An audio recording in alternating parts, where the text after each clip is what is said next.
അമ്മേ പരിശുദ്ധമേ, ദൈവമാതാവേ, കൃപാസനത്തിലൂടെ ഞങ്ങൾക്കും ഞങ്ങളുടെ ദേശത്തിനും അമ്മ മധ്യസ്ഥം തേടിത്തന്ന എല്ലാ അനുഗ്രഹങ്ങൾക്കും കൃപകൾക്കും ഞങ്ങളിപ്പോൾ ഹൃദയം നിറഞ്ഞ നന്ദി പറയുന്നു.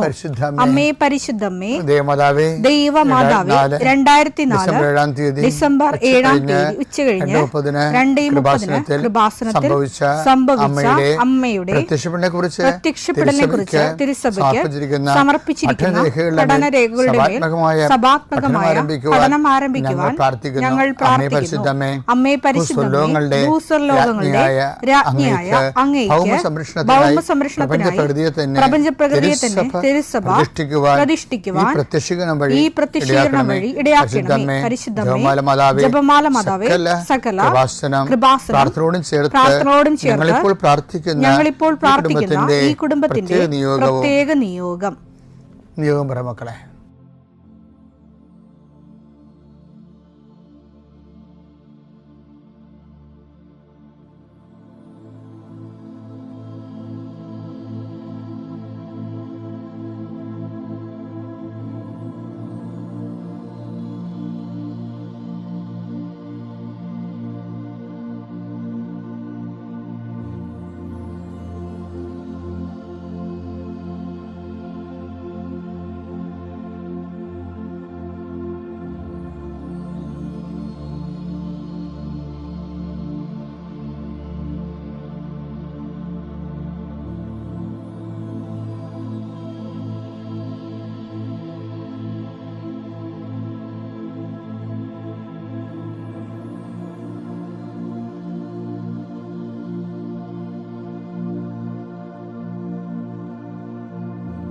അമ്മയുടെ പ്രത്യക്ഷീകരണത്തിന്റെ ഈ അനുഗ്രഹവേളയിൽ ഞങ്ങൾക്ക് സാധിച്ചു തരുവാൻ കനിയണമേ.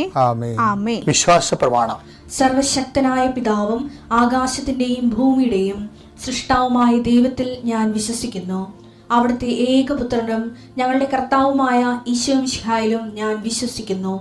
ഈ പുത്രൻ പരിശുദ്ധാത്മാവിനാൽ ഗർഭസ്ഥനായി കന്യകാമറിയത്തിൽ നിന്ന് പിറന്ന് പൊന്തിയോസ് പീലാത്തോസിന്റെ കാലത്ത് പീഡകൾ സഹിച്ച് കുരിശിൽ തറയ്ക്കപ്പെട്ട് മരിച്ച് അടക്കപ്പെട്ട് പാതാളങ്ങളിൽ ഇറങ്ങി മരിച്ചവരുടെ ഇടയിൽ നിന്ന് 3-ാം നാൾ ഉയർത്ത് സ്വർഗത്തിലേക്ക് എഴുന്നള്ളി സർവശക്തിയുള്ള പിതാവായ ദൈവത്തിന്റെ വലതുഭാഗത്തിരിക്കുന്നു.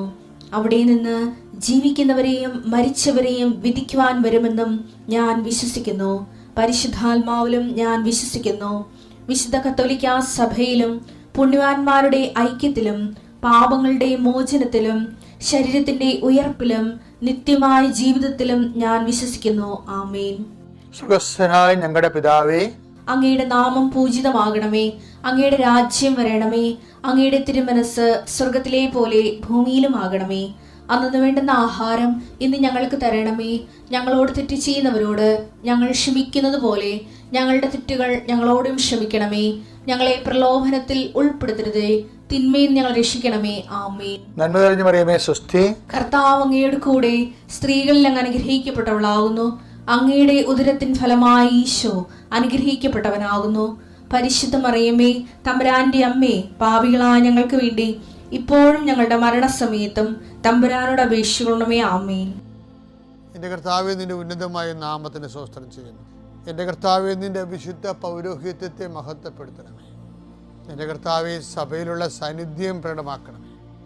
40 വർഷം ഞാൻ അർപ്പിച്ച കുർബാനയുടെ ഫലമായി കൃപാസനത്താറെ ജീവനോടെ പ്രത്യക്ഷപ്പെട്ട പരിശുദ്ധ അമ്മയുടെ മാധ്യസ്ഥതയിൽ നടന്ന 10,000-കണക്കിന് ഉടമ്പടി ധ്യാനത്തിൻ്റെയും ആരാധനയുടെയും ശക്തിയാൽ ഇപ്പോൾ പ്രാർത്ഥന കൂടുന്ന ഈ വെളുപ്പാങ്കാലത്ത് നിന്ന് പ്രാർത്ഥന കൂടുന്ന, അല്ലെങ്കിൽ എപ്പോഴാണോ സൗകര്യപ്പെടുന്നത്, ചില സമയത്ത് ചിലർക്ക് രോഗികൾ താമസമൊക്കെ പോകും എഴുന്നേക്കാൻ. ഇപ്പം കൂടുന്ന സമയത്ത് കർത്താവിൻ്റെ കൃപ 5:30 കൂടാൻ പറഞ്ഞിരിക്കണത്. എല്ലാവരും തടിയെ ജീവനുള്ളവരെല്ലാം ആ സമയം തന്നെ കീപ്പ് ചെയ്യാൻ നോക്കണം. ചിലപ്പോൾ വിമാനത്തിലൊക്കെ ആയിപ്പോവും ആ സമയത്ത്, അല്ലെങ്കിൽ വാഹനത്തിലായിപ്പോവും. അപ്പം ആ ഒരു എക്സെപ്ഷൻ ചിലപ്പോൾ ഉണ്ടാകും. അപ്പം നമുക്ക് പറ്റുന്ന സമയത്താണ് കൂടുന്നത്. അങ്ങനെയുള്ളവർക്ക് മാത്രമേ എക്സെപ്ഷൻ ഉള്ളൂ. കർത്താവെ, ആ സമയത്ത് എപ്പോൾ കൂടിയാലും അങ്ങയുടെ മക്കളെ നീ ആശീർവദിക്കണം. കർത്താവെ, അങ്ങ് മാത്രമേ ഞങ്ങൾക്ക് ഒരു സന്ധിപ്പുള്ളൂ. നീയാണ് വഴി, നീയാണ് വാതിൽ. നിന്നിലൂടെ അമ്മയുടെ മധ്യസ്ഥത്തിൽ ഞങ്ങളുടെ ജീവിതം ഞങ്ങൾ പൂർണ്ണമായി അടിയറ വെച്ചിരിക്കുകയാണ്. കർത്താവേ, ശാരീരികമായി തളർന്നു കിടക്കുന്നവരുണ്ട്, ശാരീരികമായി രോഗാതുരത, പനി പിടിച്ചിരിക്കുന്നവരും, കടലിൽ നിന്ന് പൊങ്ങാൻ പറ്റാത്തവരും, പൊങ്ങിയിട്ട് നീരും വെച്ചിരിക്കുന്നവരൊക്കെ ഉണ്ട്, വേദന ഉള്ളവരുണ്ട്. അവരെല്ലാം ദൈവമേ സ്പർശിക്കണമേ. കർത്താവേ, എവിടെ പോകാനാണെന്നും വിചാരിച്ചുകൊണ്ട് മനസ്സിടിഞ്ഞ് കിടക്കുന്നവരുണ്ട്. അവർ പോകുന്ന കാര്യങ്ങൾ നടക്കത്തില്ലാത്തത് കൊണ്ട് അവർക്ക് മനസ്സിന് പ്രയാസമുണ്ട്. ദൈവം, എങ്കിലും ഞാൻ അവരെ നിൻ്റെ നാമത്തെ ആസ്വദിക്കുകയാണ്. അവർ പോകും ദൈവമേ. അവിടെ കൂടെ അമ്മയെ, പരിശുദ്ധമ്മേ, അമ്മ പോകണം. സഞ്ചാരി മാതാവേ, അവരുടെ കഴിവ് കൊണ്ടല്ല, അവരെടുത്ത ഉടമ്പടിയുടെയും അവർ ഇത്രയും നാൾ അവർക്ക് വേണ്ടി ഞങ്ങളെ പ്രാർത്ഥിച്ചിരിക്കുന്ന കൃപാസനത്തിൻ്റെ പ്രാർത്ഥനയുടെ അടിസ്ഥാനത്തിലും ആധാരത്തിലും, ഓ ദൈവമേ, തന്നെ പറയാൻ കഴിവില്ലാത്തവർ, സഹായിക്കാൻ ആരുമില്ലാത്തവർ,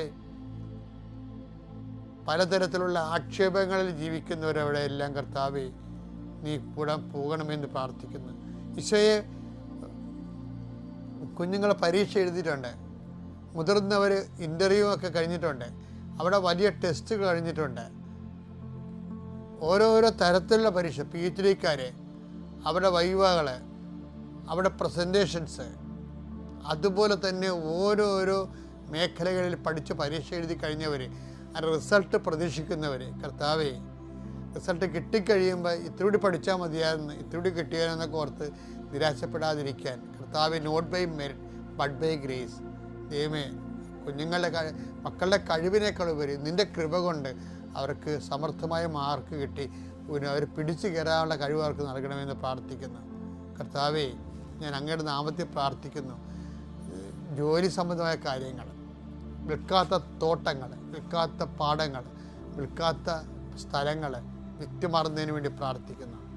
ഈശോയെ, പലതരത്തിലുള്ള ജീവിത ദുരിതങ്ങൾ, ഓരോരോ ഉദ്യമങ്ങൾ, സംരംഭങ്ങൾക്ക് വേണ്ടി വീട്ടിൽ നിന്ന് ഇറങ്ങിപ്പോകുന്നവർ, കടകമ്പോളം നടത്താൻ പോകുന്നവർ, നഷ്ടപ്പെട്ട ജോലി തിരിച്ചു കിട്ടാൻ വേണ്ടി പ്രാർത്ഥിക്കുന്നവർ, അതുപോലെ തന്നെ വ്യാപാര വ്യവസായങ്ങൾ, പുതുതായിട്ട് സംരംഭം ആരംഭിക്കാൻ പോകുന്നവർ, എല്ലാവരെയും ഈശോയുടെ നാമത്തിൽ ആശീർവദിക്കുന്നു. കർത്താവ്, യാത്ര ചെയ്യുന്നവർ, യാത്രയ്ക്ക് ഒരുങ്ങുന്നവർ, യാത്രയ്ക്ക് വേണ്ട രേഖകൾ ക്രമീകരിക്കുന്നവർ, എല്ലാവരെയും ഈശോയുടെ നാമത്തിൽ ആശീർവദിക്കുന്നു. എൻ്റെ കർത്താവിൻ്റെ ഉന്നതമായ നാമത്തിൽ ആരെങ്കിലും എൻ്റെ കാര്യം അച്ഛൻ പറഞ്ഞില്ലല്ലോ എന്നോർത്ത് വിഷമിക്കുന്നുണ്ടെങ്കിൽ തീർച്ചയായിട്ടും ദൈവപൈതലെ 7 ദിവസത്തിനുള്ളിൽ നിൻ്റെ വിഷയത്തിന് മേൽ ദൈവ തീരുമാനം ഉണ്ടാകും. എൻ്റെ കർത്താവിൻ്റെ ഉന്നതമായ നാമത്തിൽ, സഭയുടെ അധികാരത്തിൽ, കുരിശിൻ്റെ അടയാളത്തിൽ ദൈവശക്തി അതിനെ അനുഗ്രഹിക്കപ്പെടട്ടെ. ഞാൻ എൻ്റെ പ്രിയപ്പെട്ടവരെ, ഞാൻ കഴിഞ്ഞ ദിവസം ഈ മേരി തോമസ്, രശ്മി തോമസിൻ്റെ ഒരു കഥ പറഞ്ഞില്ലേ, സാക്ഷ്യം, അതിപ്പോൾ അപ്പ് ചെയ്യുന്നുണ്ട്, നോക്കിയേക്കണം, നല്ല സാക്ഷ്യമാണ്. അതിൻ്റെ കുറേ ഘടനകളുണ്ട്, ഉടമ്പടിയുടെ കുറേ ഫീച്ചേഴ്സ് ഉണ്ട്. അതിലൊന്ന്, ഞാൻ ഇന്നലെ നിങ്ങൾ പറഞ്ഞില്ലേ, അവർക്ക് നടുവേദനയാണെന്ന് പറഞ്ഞില്ലേ, മാറാത്ത വർഷങ്ങളുടെ നീണ്ട നടുവേദന, അനങ്ങാൻ പാടില്ല. ഞാൻ ഇന്നലെ നിങ്ങൾ പറഞ്ഞില്ലേ, അവർ എഴഞ്ഞാണ് ബാത്റൂമിലൊക്കെ പോയത്, തിരിച്ചെഴഞ്ഞൊക്കെ വരുന്നത്. അപ്പം അങ്ങനെ ഉള്ളൊരു കാലത്ത് ഇവർ ചെയ്യണ കാര്യങ്ങളെല്ലാം ഭയങ്കര രസമാണ്. ഇവർ ഒരു TV-യിൽ മുറിയൊക്കെ അടച്ചിട്ട് അച്ഛൻ്റെ ധ്യാനമില്ലേ, ധ്യാനം, ഈ ആദിവാഴ്ച ധ്യാനം, ചൊവ്വാഴ്ച ഉള്ള ധ്യാനം എല്ലാവരും കൂടണമെന്ന് നിർബന്ധമല്ലേ. ഉടമ്പടിയിൽ അത് മൻഡേറ്ററിയാണ്. കാര്യം ആ ഉടമ്പടി ധ്യാനത്തിലൂടെയാണ് ദൈവം നമ്മോട് സംസാരിക്കണത്, നമുക്ക് സൗഖ്യം ലഭിക്കണത്. എത്രയോ പേരെ സൗഖ്യം പറയണത്, അത് എത്രയോ പേരാണ് ആ വചനത്തിൽ അപ്ഡേഷൻസ് കിട്ടണത്. അപ്പോൾ നിങ്ങൾ ഉടമ്പടി ധ്യാനം മുടക്കിയതിന് ശേഷം പിന്നെ ഉടമ്പടി പുരോഗമിക്കാൻ പറ്റത്തില്ല. നിങ്ങൾ ഓർക്കണ തിരികെ എത്തിച്ചിട്ട് രാവിലെ വൈകിട്ടും തിരികെ എത്തിക്കുമ്പോൾ എല്ലാം ശരിയാവുന്നതാണ്, ഒന്നും ശരിയാകത്തില്ല. കാരണം നിങ്ങൾ പറഞ്ഞതാണ് അവിടെ വെച്ച്, ഉടമ്പടിയിലാണ് ഞാൻ ജീവിക്കുന്നത്, ഉടമ്പടിയുടെ എല്ലാ വചനങ്ങളും ഞാൻ കൂടിക്കൊള്ളാം. അങ്ങനെ ഉടമ്പടി ജീവിക്കുന്നവരാണ്. ഉടമ്പടി ചുമ്മാ സിഗത്തിക്കലായിട്ട് എടുത്തിരിക്കുന്ന ആൾക്കാർ ദൈവത്തിൻ്റെ കണ്ണിപ്പൊടിയിട്ട് എന്തെങ്കിലും അനുഗ്രഹം അടിച്ചു മാറ്റാൻ നോക്കണം. അതൊക്കെ അങ്ങനെയുള്ളവർക്കൊന്നും അതൊന്നും ശരിയാകത്തില്ല. എപ്പോഴും നമ്മൾ ശ്രദ്ധിക്കണം. അത് ഞാനിപ്പോൾ പറയാൻ കാര്യം അറിയാമോ, ഇവർ പള്ളിയിൽ നമ്മൾ ധ്യാനം കൂടുന്ന പോലെ കുളിച്ച് ഒരുങ്ങി ശിരോവസ്ത്രമൊക്കെ ധരിച്ചാണ് ഇവർ ഉടമ്പടി ധ്യാനം കൂടുന്നത്. പക്ഷെ ഉടമ്പടി ധ്യാനം ചൊവ്വാഴ്ച വീട്ടിൽ മുറി അടച്ചിട്ട് പള്ളിയിൽ ഇരുന്ന് ധ്യാനം കൂടുന്ന പോലെ അത്രയും ശ്രദ്ധയോടെയും ഭവ്യതയോടെയും പ്രാർത്ഥനയോടെയും കൂടിയാണ് അവർ കൂടുന്നത്. പക്ഷേ ഒരു പ്രശ്നമുണ്ട്, ഇവർ ധ്യാനം കൂടുന്ന ദിവസമായിരിക്കും ഇവർ നടുവിൻ്റെ വേദന കലശലാകണത്. ധ്യാനം കൂടില്ല അവർക്ക് പ്രശ്നമൊന്നുമില്ല, ധ്യാനം കൂടുന്ന ദിവസം ഭയങ്കര കലശലാകും വേദന. അപ്പോൾ അത് 5-6 ആഴ്ച ആവർത്തിച്ചപ്പോഴേ ഇവർക്കൊരു സംശയമായി, ഇതെന്താ ധ്യാനമാണ്, ധ്യാനം കൂടുന്നതാണോ ഇപ്പോൾ പണി കേൾക്കണത്, എനിക്ക് അനങ്ങാൻ പാടില്ലല്ലേ, ധ്യാനം കൂടുന്നതാണോ വേദന കൂടാൻ കാരണം. അപ്പം അവരുടെ ഉള്ളിലൊരു കലക്കം വന്ന് അല്ലേ. അപ്പം അത് അപ്പോൾ അങ്ങനെ ഇരിക്കുമ്പോഴാണ് അവർ പെട്ടെന്ന് എൻ്റെ കുഞ്ഞുങ്ങൾ അപ്പോൾ പരിശുദ്ധാത്മാവ് കലക്കത്തിലേക്ക് പോകുമ്പോൾ പരിശുദ്ധാത്മാവ് അവിടെ സഹായിക്കുന്നുണ്ട്. പരിശുദ്ധാത്മാവിൻ്റെ പ്രശ്നം എന്താണ്, ഇപ്പോൾ ഇനിയുള്ള ദിവസങ്ങളിലെല്ലാം നമ്മൾ പരിശുദ്ധാത്മാവിനെ കുറിച്ചാണ് പെന്തക്കോസ്താ ദിവസം വരെ പറയണത്. പരിശുദ്ധാത്മാവ് അവരുടെ സത്യസന്ധമുള്ള ലേഡിയല്ലേ, അവർ പരിശുദ്ധാത്മാവ് പറഞ്ഞു, മോളെ നീ അങ്ങനെ കലങ്ങേണ്ട കാര്യമില്ല, നിൻ്റെ കയ്യിൽ ഉടമ്പടി തൈലം ഉണ്ടല്ലോ, നീ അത് എന്തുകൊണ്ടാണ് ഇത്രയും വിശ്വാസമുള്ളത്, നീ എന്തുകൊണ്ട് ഉടമ്പടി തൈലം വിശ്വാസത്തിൽ പ്രയോഗിച്ച് നിൻ്റെ നടുവിനെ പെരട്ടാത്തത്, നീ എടുത്ത് പെരട്ടിക്കേ, അപ്പോൾ അടയാളം കാണുമെന്ന് പറഞ്ഞു. അപ്പോഴൊക്കെ ബോധം വന്നത്. ഇപ്പോൾ എല്ലാ കാര്യങ്ങളും സത്യമാണെങ്കിൽ ചിലർക്ക് ബോധമില്ലല്ലോ, ഉടമ്പടി ഒരു ബോധമാണ്. എല്ലാം നിങ്ങൾ വൃത്തിയായിട്ട് ചെയ്യുന്നുണ്ടാകും, പക്ഷേ ബോധം ഉണ്ടാകത്തില്ല. ഉടമ്പടി എന്ന് പറഞ്ഞൊരു ബോധമാണ്. ഇവർക്ക് അപ്പോഴാണ് ബോധം വന്നത്. ഇവർ ഉടമ്പടി തലവ് നടുവെ പെരട്ടി, ഇന്നലെ ഞാൻ പറഞ്ഞതാണ് അവർ സൗഖ്യപ്പെട്ട കാര്യം. പിന്നെ വന്നിട്ടില്ല രോഗം, അതല്ല പ്രശ്നം. ഇവരുടെ കലക്കത്തിൻ്റെ കാരണം എന്താണ്, ഞാൻ ഇത്രയും കൃത്യമായിട്ട് ഉടമ്പടി ചെയ്തിട്ടും പിന്നെ മനസ്സിനൊരു കലക്കമുണ്ട്. എന്താണ്, അവിശ്വാസത്തിൻ്റെ ഒരു അരൂപി ഉള്ളിൽ കിടകൊണ്ടാവും. നമ്മൾ ഭയങ്കര കടുത്ത വിശ്വാസിയാണ് നീ എന്ന് പറഞ്ഞാലും ചില കാര്യങ്ങൾ നീക്കിവെക്കില്ലാത്തതിൻ്റെ കാര്യം അവിശ്വാസത്തിൻ്റെ ഒരു അരൂപി. ഇപ്പോൾ ഈ നമ്മുടെ ഈ ഞാനിപ്പോൾ ആലപ്പുഴക്കാരാണല്ലോ, ആലപ്പുഴ സെമിനാരി പഠിക്കിയതാണ്. ഞങ്ങളുടെ വയനാട് സെമിനാരി അവിടെ ഇരുന്നു, ആലപ്പുഴയായിരുന്നു. അന്ന് പോലെ ഇന്ന് വരെ ആലപ്പുഴ എല്ലാ ആഴ്ചയിലും പ്രാവശ്യം പോകേണ്ടി വരും. അപ്പോൾ അവിടെ കാണുന്ന ഒരു ഭയങ്കര രസകരമായ അവസ്ഥയുണ്ട്. ആലപ്പുഴ കുറേ തോടുകളുണ്ടല്ലോ, നല്ല രസമുള്ള തോടുകളാണ്. അപ്പോൾ ആ തോടുകളൊക്കെ അവിടെ ഒരു ബുദ്ധിമുട്ട് തോന്നുന്നത് ഇടയ്ക്കിങ്ങനെ ആഫ്രിക്കൻ പായൽ നിറയും. അപ്പോൾ മുനിസിപ്പാലിറ്റി അത് കുറേ ആൾക്കാർക്ക് ഇപ്പോൾ നമ്മുടെ കുട്ടനാടിൻ്റെയൊക്കെ ഏറ്റവും വലിയൊരു ബുദ്ധിമുട്ട്, കുട്ടനാടിൻ്റെ ഉള്ളിൽ തോട്ടിലൊക്കെ പലയിടത്തും ആഫ്രിക്കൻ പായൽ ബുദ്ധിമുട്ട് ഉണ്ടാക്കുന്നുണ്ട്. അപ്പോൾ ഈ ആലപ്പുഴ തോട്ടിലതുണ്ട്, അത് കോരാൻ വേണ്ടി മുനിസിപ്പാലിറ്റി ആൾക്കാരെ വെച്ചിട്ടുണ്ട്. അവരതെല്ലാം മെഷീൻ ഉപയോഗിച്ചും അല്ലാതെയൊക്കെ കോരി മാറ്റിയാലും അത് നല്ലൊരു പൈസ ചിലവുള്ള പരിപാടിയാണതേ. എന്നാലും അവർ മനഃപൂർവ്വമാണ് അല്ലേന്നറിയാൻ പാടില്ല, കുറച്ച് പായൽ ഏതെങ്കിലും പാലത്തിൻ്റെ വളവിന തിരുവിന അല്ലെങ്കിൽ നിഴലിൽ ഇട്ടേക്കും. ഇനി മനഃപൂർവ്വം ഇടുന്നതാണ്, അത് അറിയാതെ കിടന്നപ്പോഴാണ്. എന്ത് മനഃപൂർവ്വം ഇട്ടാലും മനഃപൂർവ്വം അല്ലാതെ കിടന്നാലും ഒരു 6 മാസം കഴിയുമ്പോൾ വീണ്ടും പായൽ കൊണ്ട് തോട് നിറയും. പിന്നെ പായൽ വാരുന്നവർക്ക് അതൊരു വരുമാന മാർഗമാണ്. അത് എത്ര 50 കൊല്ലമായിട്ട് കാണാത്ത കാഴ്ചയാണത്. അത് സ്ഥിരം വരുമാനത്തിൻ്റെ വകുപ്പാണത് ശരിക്കും. ഇതുപോലെയാണ് നമ്മുടെ ജീവിതത്തിലെ അവിശ്വാസം. നമ്മൾ എത്ര വിശ്വാസം ഉണ്ടെന്ന് പറഞ്ഞാലും അവിശ്വാസത്തിൻ്റെ ഒരു കണിക എവിടെയും കിടപ്പുണ്ടാവും. ദൈവം അതുകൂടി മാറ്റാൻ എപ്പോഴും നോക്കും. ഇപ്പോൾ ഈ സെമിത്തോസിന് ഒരു അവിശ്വാസത്തിൻ്റെ കണിക ഉണ്ടല്ലോ, അതുകൂടി മാറ്റിയപ്പോഴേ ആ ഉടമ്പടി തൈലം തേച്ചപ്പോൾ അവർ സുഖപ്പെട്ട സത്യം അവരുടെ സാക്ഷി അവർ പറഞ്ഞു. ഞാൻ പറയണത് ഈ അവിശ്വാസത്തിനെ ട്രീറ്റ് ചെയ്യണതാണ് ആത്മീയ ജീവിതത്തിലെ ഏറ്റവും വലിയ ഒരു പ്രോജക്റ്റ് എന്ന് പറയുന്നത്. നമ്മുടെ അവിശ്വാസത്തെ കണ്ടുപിടിക്കേണ്ടതും അവിശ്വാസം ട്രീറ്റ് ചെയ്യണം. ചില കാര്യങ്ങൾ നീക്കുപോക്കില്ല വരുമ്പോൾ നിങ്ങൾക്ക് അവിശ്വാസിയാണോ, എവിടെയാണ് എൻ്റെ അവിശ്വാസം മറഞ്ഞ് കിടക്കണത് എന്ന് പരിശോധിക്കാൻ പറ്റുന്നില്ലെങ്കിൽ പരിശുദ്ധാത്മാവിനോട് വെളിപ്പെടുത്തി തരാൻ പ്രാർത്ഥിക്കണം. ഇപ്പോൾ നമ്മൾ പെന്തക്കോസ്താ തിരുനാളിലേക്ക് പോവുകയാണ്. പിന്നെയുള്ള ദിവസങ്ങളെല്ലാം രാവിലെ പരിശുദ്ധാത്മാവിനെക്കുറിച്ചായിരിക്കും അച്ഛൻ സംസാരിക്കുന്നത്. ഓരോരോ ഘട്ടങ്ങൾ പരിശുദ്ധാത്മാവ് നമ്മളെ സഹായിക്കണം. മേരിനെ പരിശുദ്ധാത്മാവ് സഹായിച്ചില്ലേ, രശ്മിയെ പരിശുദ്ധാത്മാവ് സഹായിച്ചില്ലേ, നീ ഇങ്ങനെ ചെയ്യാൻ പറഞ്ഞു കൊടുക്കണില്ലേ, ഓർപ്പിച്ചും. പരിശുദ്ധാത്മാവിൻ്റെ ഏറ്റവും വലിയ ഒരു അനുഗ്രഹം എന്ന് പറഞ്ഞാൽ ഓർപ്പിക്കലാണ്. അവർ പരിശുദ്ധാത്മാവ് നിറയാൻ വേണ്ടി മക്കൾ ആത്മാർത്ഥമായിട്ട് പ്രാർത്ഥിക്കണം. ഈ ദിവസങ്ങളിൽ പരിശുദ്ധാത്മാവിൻ്റെ ഓരോരോ ദാനങ്ങളും ഓരോരോ അമ്മയുടെ പ്രത്യക്ഷീകരണത്തിൻ്റെ സാക്ഷിയായി ഉയർത്തിയതിന് അമ്മയ്ക്കും തിരുക്കുമാരനും 1000 നന്ദി. എൻ്റെ പേര് ഏഞ്ചൽ ആൻ്റണി, ഞാൻ വരുന്നത് കാട്ടൂരിൽ നിന്നാണ്. ആദ്യം തന്നെ അമ്മയോടും തിരുക്കുമാരനോടും ക്ഷമ ചോദിക്കുകയാണ്. എൻ്റെ സാക്ഷ്യം ഇത്തിരി ഡിലേ ആയി. വേറൊന്നും കൊണ്ടല്ല, എനിക്ക് ഭയങ്കര ടെൻഷനും പേടിയൊക്കെയാണ്. ഈ ഭയങ്കര സ്റ്റേജ് ഫിയർ പോലത്തെ ഒരു സ്വഭാവമുള്ള ഒരു കൊച്ചാണ്. അതുകൊണ്ട് എനിക്ക് ഭയങ്കര ടെൻഷനാണ്. അതുകൊണ്ടാണ് ഞാൻ എൻ്റെ സാക്ഷ്യം ഇത്തിരി ഡിലേ ആയി പോയത്. ഈ സാക്ഷ്യം ഇങ്ങനെ പറയണം എന്ന് എൻ്റെ ഒരു ഫ്രണ്ടിനോട് ഞാൻ ഇങ്ങനെ പറയുകയുണ്ടായി. അപ്പോൾ ഞാൻ പറഞ്ഞ് എനിക്ക് നല്ല ടെൻഷനുണ്ട്, പറയാൻ നല്ല പേടിയുണ്ട്. അപ്പോൾ അവൾ പറഞ്ഞ് പെട്ടെന്ന് തന്നെ സാക്ഷ്യം പറയണം എന്ന് പറഞ്ഞ് അന്ന് ഞാൻ വീട്ടിൽ വന്ന് ബൈബിൾ വായിക്കുന്ന സമയത്ത് എനിക്ക് കിട്ടിയ വചനം പുറപ്പാട് 4:12-13 വാക്യങ്ങളാണ്. നീ പുറപ്പെടുക, ഞാൻ നിന്നെ സഹായിക്കും, നീ സംസാരിക്കേണ്ടത് എന്താണെന്ന് ഞാൻ നിന്നെ പഠിപ്പിക്കും എന്നായിരുന്നു ആ വാക്യം. അതെന്നെ നന്നായി സ്ട്രൈക്ക് ചെയ്തു. എന്നിട്ടും എനിക്ക് പെട്ടെന്ന് പറയാൻ പറ്റിയില്ല, ഒരു ഹോസ്പിറ്റൽ സിറ്റുവേഷനൊക്കെ വന്നതുകൊണ്ട്. എൻ്റെ ആദ്യത്തെ സാക്ഷ്യം എൻ്റെ ഫസ്റ്റ് ഇയർ എക്സാമിൻ്റെ സമയത്ത്, നഴ്സിംഗ് എക്സാമിൻ്റെ സമയത്തായിരുന്നു. എനിക്ക് നല്ല ടെൻഷൻ ഉണ്ടായിരുന്നു, എക്സാം ഭയങ്കര ടഫായിരുന്നു. ആ ടൈമിൽ എൻ്റെ അമ്മ എന്നോട് പറഞ്ഞ് ഉടമ്പടി എടുക്കാം എന്ന് അമ്മയോട് പറയുക. എക്സാമിന് നല്ല മാർക്കോടെ പാസ്സായാൽ ഇവിടെ വന്ന് ഉടമ്പടി എടുക്കാമെന്ന് അമ്മയോട് പറയാൻ പറഞ്ഞു.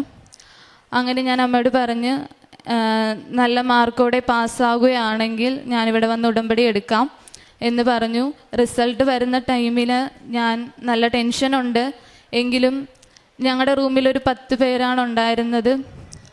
ആ 10 പേരിൽ എല്ലാവരും റിസൾട്ട് നോക്കാനുള്ള ടെൻഷനിലും സങ്കടത്തിലും നിൽക്കുന്ന ടൈമിലൊക്കെയാണ് ഞാൻ ആ സമയത്ത് ഇവിടുത്തെ കൃപാസനത്തിൽ ഒരു ടോക്ക് കേട്ടുകൊണ്ടിരിക്കുകയാണ്. ടെൻഷൻ ഉണ്ടെങ്കിലും ഒരാശ്വാസം എനിക്കുണ്ടായിരുന്ന ആ ടൈമിലും. ഞാൻ ആ ടോക്ക് തീരുന്ന സമയത്ത് എല്ലാവരും റിസൾട്ട് നോക്കിക്കഴിഞ്ഞ് അപ്പം എന്നോട് ചോദിച്ച് നീ റിസൾട്ട് നോക്കുന്നില്ലേ എന്ന് ചോദിച്ച് ഞാൻ പറഞ്ഞു എൻ്റെയും കൂടെ ഒന്ന് നോക്കുമോ എന്ന് ചോദിച്ചു. നോക്കി 10 പേരിൽ 2 പേരാണ് പാസ്സായത്. ആ 2 പേരിൽ ഒരാൾ ഞാനായിരുന്നു. കാരണം അതിൻ്റെ കഴിവ് കൊണ്ടൊന്നും അല്ല, അത് ഈശോയുടെ കൃപ കൊണ്ട് മാത്രമാണ്.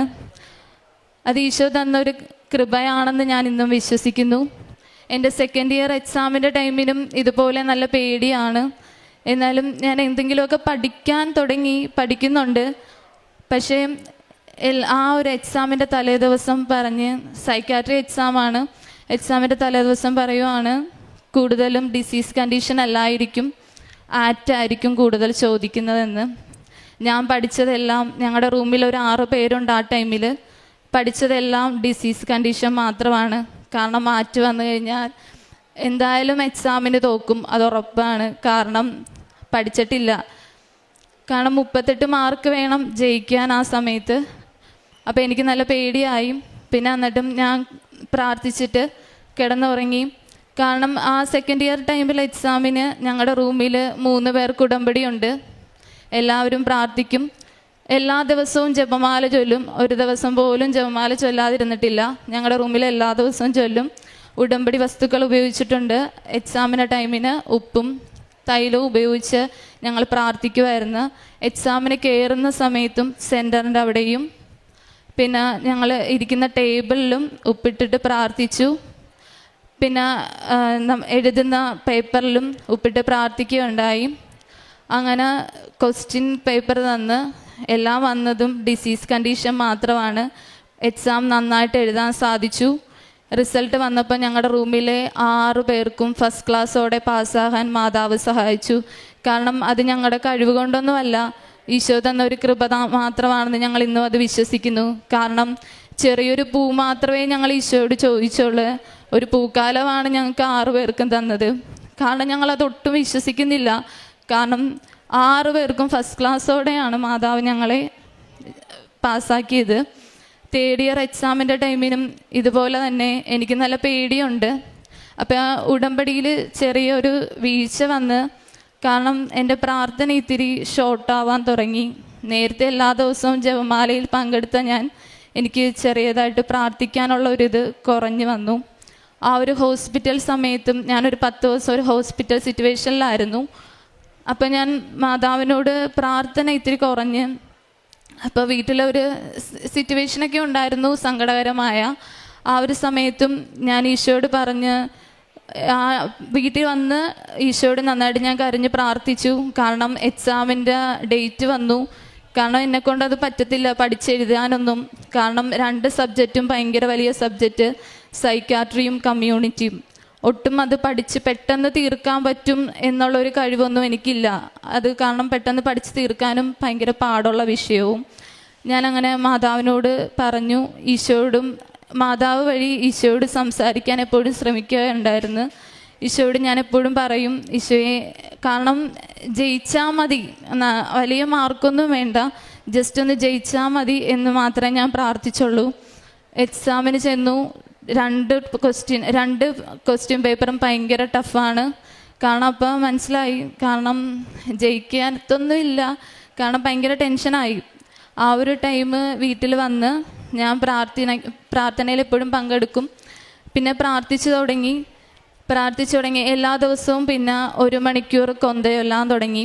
പിന്നെ എല്ലാ ദിവസങ്ങളിലും ദിവ്യബലിയിൽ പങ്കെടുക്കും, കുമ്പസാരിക്കും, ഇടവിടാതെ പ്രാർത്ഥിച്ചു തുടങ്ങി. അപ്പം എനിക്ക് കിട്ടി, ഇടവിടാതെ പ്രാർത്ഥിക്കുവിൻ, ഇതാണ് നിങ്ങളെക്കുറിച്ചുള്ള ദൈവഹിതം എന്ന് പറയുകയുണ്ടായി. അങ്ങനെ ഈശോ എപ്പോഴും വചനങ്ങളിലൂടെ സംസാരിച്ചിട്ടുണ്ട് കുറേ കാര്യങ്ങൾ. അപ്പം എനിക്കിത്തിരി പ്രതീക്ഷയായി. അപ്പം റിസൾട്ട് വരുന്നതിന് മുമ്പായിട്ട് എൻ്റെ മനസ്സിലൊരു തോന്നൽ, എങ്ങാനും ഫെയിലായാൽ എന്ത് ചെയ്യും, ഈ പ്രാർത്ഥന കുറയുമോ, ദിവ്യബലിയിൽ പങ്കെടുക്കൽ കുറയുമോ എന്നൊരു ചോദ്യം. അപ്പം ഞാൻ ഈശോയോട് പറഞ്ഞ്, ഫെയിലായാലും കുഴപ്പമില്ല, ഞാൻ എല്ലാ ദിവസവും ദിവ്യബലിയിൽ പങ്കെടുത്തോളാം, കുടുംബ പ്രാർത്ഥനയും ഞാൻ ചൊല്ലിക്കോളാം എന്ന് പറഞ്ഞു. റിസൾട്ട് വരുന്ന സമയത്ത് ഫ്രണ്ട്സ് പറഞ്ഞു, റിസൾട്ട് ഇന്ന് വരും. ഞാനതൊന്നും വലിയ കാര്യമാക്കിയില്ല. കാരണം റിസൾട്ടിന് വേണ്ടിയുള്ള പ്രാർത്ഥന കുറഞ്ഞ്, ജയിച്ചില്ലെങ്കിലും കുഴപ്പമില്ല. പിന്നെ എപ്പോഴും ഈശോയുടെ മകളായിട്ട് വളരാനുള്ള കൃപ തരണമേ എന്ന് മാത്രം പ്രാർത്ഥിക്കാൻ തുടങ്ങി. അപ്പോൾ എല്ലാവരും ചോദിച്ച്, എക്സാമിന് പാസ്സാവാൻ വേണ്ടി പ്രാർത്ഥിക്കുന്നില്ലേ എന്ന് ചോദിച്ച്. അന്നത്തെ ദിവസം ഒരു ദിവ്യബലിക്ക് ഞാൻ മാത്രം പ്രാർത്ഥിച്ച്, ഈശോയെ നീ അനുവദിച്ചാൽ മാത്രം ഞാൻ പാസ്സായാൽ മതി എന്നുള്ള രീതിയിൽ പ്രാർത്ഥിച്ചു. അങ്ങനെ റിസൾട്ട് വരുന്നതിൻ്റെ ടെൻഷനും സങ്കടമൊന്നും എനിക്കില്ലായിരുന്നു. റിസൾട്ട് എല്ലാം എൻ്റെ ഫ്രണ്ടാണ് നോക്കിയത്. അന്ന് റിസൾട്ട് വരും എന്ന് മാത്രമേ എനിക്ക് അറിയത്തുള്ളൂ, അല്ലാതെ റിസൾട്ട് വന്ന് എന്നൊന്നും അറിഞ്ഞിട്ടില്ല. അന്ന് ഞാൻ അച്ഛൻ്റെ രാവിലത്തെ പ്രാർത്ഥന കൂടിക്കൊണ്ടിരിക്കുമായിരുന്നു. അപ്പോഴാണ് പറയുന്നത്, റിസൾട്ട് വന്ന് നീ പാസ്സായി, നല്ല മാർക്കോടെ തന്നെയാണ് പാസ്സായെന്ന്. അത് ഈശോയുടെ കഴിവ് കൊണ്ട് മാത്രമാണ്. കാരണം ഞാൻ ഒന്നും പഠിച്ചിട്ടില്ല. എങ്ങനെ നോക്കിയാലും ഒരു 38 മാർക്കൊന്നും കിട്ടാൻ മാത്രം ആ പേപ്പറിലൊന്നുമില്ല. കാരണം അതും ഏറ്റവും നല്ല മാർക്കോടെ തന്നെ ഈശോ എന്നെ ജയിപ്പിച്ച്. ഞങ്ങളുടെ കൂടെയുള്ള ഫ്രണ്ട്സുമൊക്കെ നല്ല മാർക്കോടെ തന്നെ ജയിച്ച്. അതിനും ഈശോയ്ക്കും തിരുക്കുമാറിനും 1000 നന്ദി പറയുകയാണ്. എക്സാമിൻ്റെ റിസൾട്ടൊക്കെ വന്ന് പിന്നെ ട്രെയിനിങ്ങിനായിട്ട് കയറാൻ ഓരോ ഹോസ്പിറ്റലിൽ ഇങ്ങനെ നടക്കുവാണ്. ട്രെയിനിങ് സ്റ്റാഫിനെ ഇപ്പം എടുക്കുന്നില്ല എന്ന് പറഞ്ഞ് അങ്ങനെ ഓരോ വാതിലും അടയുമ്പോഴും ഭയങ്കര സങ്കടമായി. അപ്പോൾ ഏതെങ്കിലും ഒരു വാതിൽ നമുക്ക് വേണ്ടി തുറക്കും എന്നുള്ളൊരു പ്രതീക്ഷയുണ്ടായിരുന്നു. അങ്ങനെ പ്രാർത്ഥനയൊന്നും കുറഞ്ഞിട്ടില്ല, പ്രാർത്ഥന നന്നായിട്ട് പോണ്. അപ്പോഴും ഞാൻ പറഞ്ഞ, ഈശോയെ നിൻ്റെ കൃപയാൽ മതി, ഞാനിപ്പോൾ ഓരോന്നേക്കെ ആഗ്രഹിക്കുന്നുണ്ട്, എനിക്ക് അവിടെയൊക്കെ പഠിക്കാൻ പോകണം, അത് ചെയ്യണമെന്നൊക്കെ ഞാൻ ആഗ്രഹിക്കുന്നുണ്ട്. പക്ഷേ അത് ദൈവകൃപയാലാണെങ്കിൽ എനിക്ക് ഇത്തിരി കൂടെ മുന്നോട്ട് പോകാൻ സാധിക്കും. അതിനുവേണ്ടി ഞാൻ ഈശോയോട് പ്രാർത്ഥിക്കാൻ തുടങ്ങി. ഈശോയെ നിൻ്റെ കൃപയാൽ മാത്രമേ എനിക്ക് തരാവുള്ളേ എന്ന് പ്രാർത്ഥിച്ചു. അങ്ങനെ കുറച്ച് ദിവസത്തിന് ശേഷം എൻ്റെ ഒരു ഫ്രണ്ട് പറയാണ്, കോയമ്പത്തൂർ ഒരു ഇൻ്റർവ്യൂ ഉണ്ട്, ഒന്ന് അറ്റൻഡ് ചെയ്ത് നോക്ക് എന്ന് പറഞ്ഞു. കാരണം ഒട്ടും വിശ്വാസമൊന്നുമില്ല. കാരണം പെട്ടെന്നുള്ള ഇൻ്റർവ്യൂ കാരണം ഒന്നും അങ്ങനെ നോക്കാനൊന്നും പറ്റില്ല. ജസ്റ്റ് ചെറിയ ക്വസ്റ്റ്യൻസുകളൊക്കെ മാത്രം ഒന്ന് റെഫർ ചെയ്തിട്ട് പോയി. ഞാനും എൻ്റെ ഒരു ഫ്രണ്ടും കൂടെയാണ് ഇൻ്റർവ്യൂ അറ്റൻഡ് ചെയ്തത്. ഇൻ്റർവ്യൂ പാസ്സായി. മൺഡേ തന്നെ ജോയിൻ ചെയ്യണം എന്ന് പറയുകയുണ്ടായി.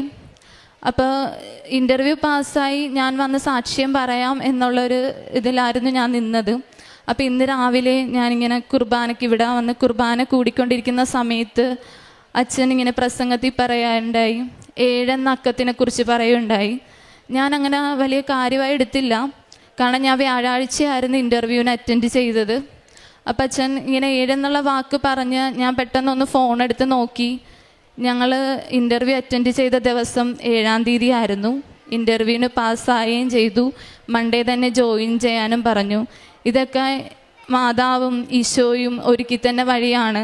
കാരണം ഞാൻ പറഞ്ഞ്, ഈശോയെ നീ തരുമെങ്കിൽ മാത്രമേ എനിക്ക് മതി, കാരണം ഇങ്ങനെ ഓരോന്നേക്ക് ആഗ്രഹിക്കുന്നുണ്ട്, പക്ഷേ ഈശോ തരുവാണെങ്കിൽ മാത്രം തന്നാൽ മതി എന്നുള്ളൊരു ഇതിൽ നിൽക്കുമായിരുന്നു. ഇപ്പോൾ ഗ്രാജുവേഷൻ്റെ കാര്യവും കൂടെ നോക്കുന്നുണ്ട്.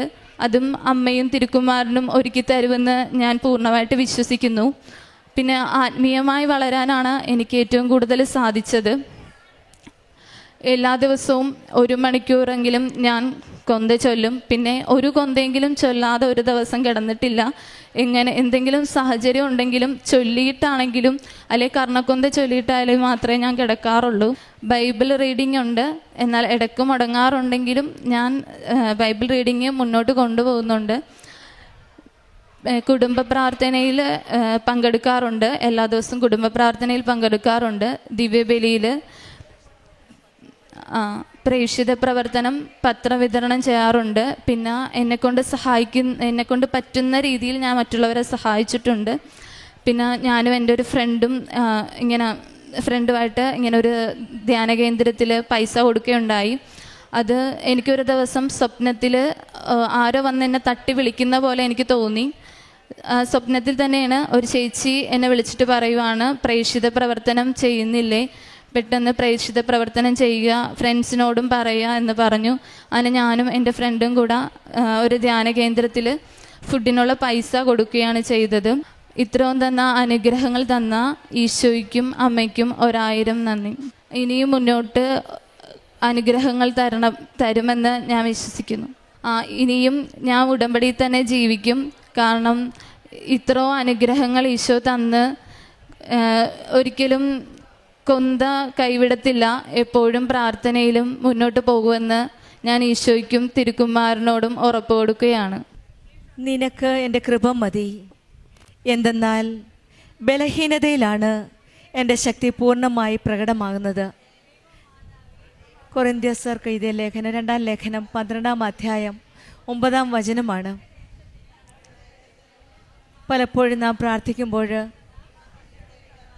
ദൈവം നമ്മുടെ പ്രശ്നങ്ങൾ മാറ്റണമെന്നില്ല, പക്ഷെങ്കിൽ നമ്മെ മാറ്റുകയാണ്, നമ്മെ ശക്തരാക്കുകയാണ് നമ്മുടെ പ്രാർത്ഥനയിലൂടെ. ഉടമ്പടി എന്നത് ദൈവത്തിലോടുള്ള ഒരു സമർപ്പണവും ഒരു വിശ്വാസ ബന്ധവും ഒരു ആത്മീയ ബന്ധവുമാണ്. ഒരു പക്ഷേ സാമ്പത്തിക പ്രശ്നമാവാം, പരീക്ഷ എഴുതാനുള്ള ഭയങ്ങളാവാം, ജോലിയില്ലായ്മയാവാം, കുടുംബത്തിലെ പ്രതിസന്ധികളും ബുദ്ധിമുട്ടുകളും ആവാം. എന്തു തന്നെ ആയാലും വചനം പറയുന്നത് ദൈവകൃപയാണ് നമ്മെ താങ്ങി നിർത്തുന്നതെന്നാണ്. എൻ്റെ ശക്തി പൂർണ്ണമായി പ്രകടമാക്കുന്നത് നമ്മുടെ ബലഹീനതയിലാണെന്നാണ്. കർത്താവിൻ്റെ ശക്തി നമ്മൾ ബലഹീനതരാകുമ്പോൾ, നമ്മൾ ഭയപ്പെടുമ്പോൾ, നമുക്ക് ശക്തിയില്ല എന്ന് തോന്നുമ്പോൾ നമ്മൾ കൂടുതൽ ദൈവത്തെ മുറുക്കെ പിടിക്കുകയാണ്.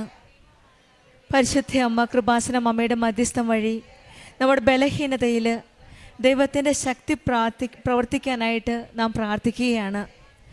മകൾ ഏഞ്ചൽ ആൻ്റണിയോ പറഞ്ഞ സാക്ഷ്യത്തിലും അതുപോലെ തന്നെയാണ്. ഭയത്തിൻ്റെ നാളുകളായിരുന്നു പരീക്ഷയുടെ നാളുകൾ. അവിടെയും കണ്ണീരോടെ പ്രാർത്ഥിച്ചപ്പോൾ എന്തു ചെയ്യണമെന്നറിയില്ല. വളരെ പ്രയാസകരമായ ദിവസങ്ങൾ, പരീക്ഷാ ഭയം, അതായത് എക്സാം ഫോബിയ എന്ന് തന്നെ പറയാം.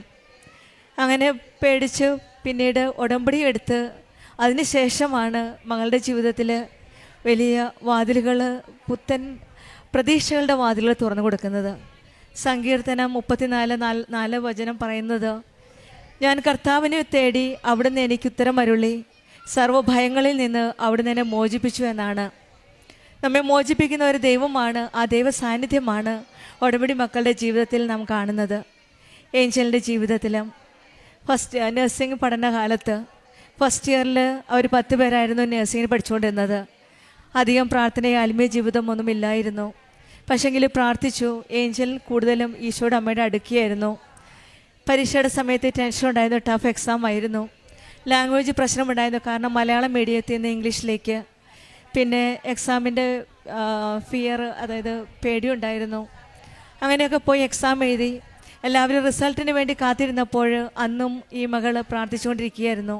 ഉടമ്പടി ധ്യാനവും കൂടി പ്രാർത്ഥിച്ചുകൊണ്ട് എക്സാമിന് എല്ലാവരും റിസൾട്ട് നോക്കാൻ പോയപ്പോഴും അന്നും ഈ മകൾ പ്രാർത്ഥനയിലായിരുന്നു. അന്ന് 10 പേരെ എഴുതിയതിൽ 2 പേരാണ് ജയിച്ചത്. അതിലാണ് ഏഞ്ചലിൻ്റെ പേര് വന്നത്. പിന്നീട് 2ാമത്തെ വർഷം അവർ 6 പേരുണ്ടായിരുന്നു. അതിൽ 3 പേർ ഉടമ്പടി എടുത്തവരാണ്. കൂടുതൽ തീഷ്ണതയോടെ പ്രാർത്ഥിക്കുകയും പഠനകാലത്ത് പ്രാർത്ഥനയിൽ ആത്മീയ ജീവിതത്തിൽ കൂടുതൽ പ്രാധാന്യം നൽകുകയും ചെയ്തത്. പഠനത്തിൽ ഉപരി ആത്മീയതയിൽ പ്രാധാന്യം കൊടുക്കുകയും നേർച്ച വസ്തുക്കളായ ഉടമ്പടി തൈലവും ഉടമ്പടി ഉപ്പും ഉപയോഗിച്ച് വിശ്വാസപ്രമാണം ചൊല്ലി പ്രാർത്ഥിച്ചാണ് പരീക്ഷയ്ക്ക് പോയത്. അവർ 6 പേരും ഒന്നിച്ചിരുന്ന് പ്രാർത്ഥിച്ചു. അതിൻ്റെ ഫലമായിട്ട് സെക്കൻഡ് ഇയറിൽ 6 പേരും പാസ്സാകാൻ സാധിച്ചു. തേർഡ് ഇയറിലും ഇതുപോലെ തന്നെയാണ് 6 പേരും. അതും നല്ലപോലെ പ്രാർത്ഥിച്ചതിൻ്റെ ഫലമായിട്ട് ഈ മകൾ ഫസ്റ്റ് ക്ലാസ്സോടെയാണ് ഫൈനൽ ഇയർ പാസ്സാകാൻ സാധിച്ചത്. ഇവിടെ ഈ മകൾ പറയുന്നത് എൻ്റെ ക്രെഡിറ്റ് അല്ല, ഐ ഹാവ് നോ മെറിറ്റ്, ദൈവത്തിൻ്റെ കൃപയാലാണ്. It is not by merit but by grace എന്നാണ്. ദൈവത്തിൻ്റെ കൃപയാൽ മാത്രമാണ് ഈ മകൾ ഇന്ന് ഫസ്റ്റ് ക്ലാസ്സോടുകൂടി പാസ്സായി പരിശുദ്ധമ്മയുടെ പ്രത്യക്ഷീകരണത്തിൻ്റെ സാക്ഷിയായിട്ട് വന്നു നിൽക്കുന്നത്. അതിലുപരി പിന്നീടുള്ള ട്രെയിനിങ്ങും പിന്നെ അപ്പോയിൻമെൻറ്റുമായിരുന്നു. ഈ മകൾ ഇൻ്റർവ്യൂവിന് വിളിച്ച ഡേറ്റ്, അതായത് 7 എന്ന ഡേറ്റ് ബഹുമാനപ്പെട്ട ജോസഫ് അച്ഛൻ്റെ ഡെയിലി ടോക്കിൽ 7 എന്ന ഡേറ്റ് പറഞ്ഞു.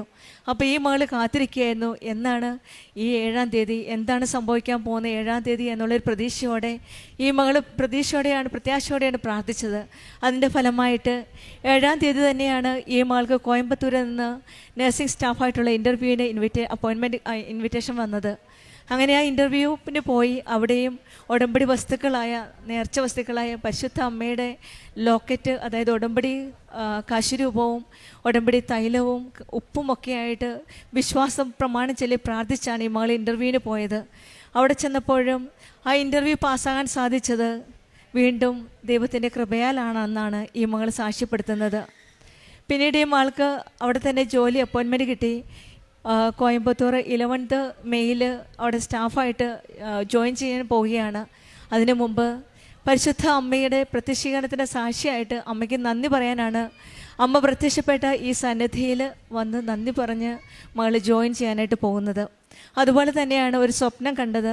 കാരുണ്യ പ്രവർത്തികൾ ചെയ്യുന്നുണ്ടോ എന്നുള്ളൊരു ചോദ്യമാണ്.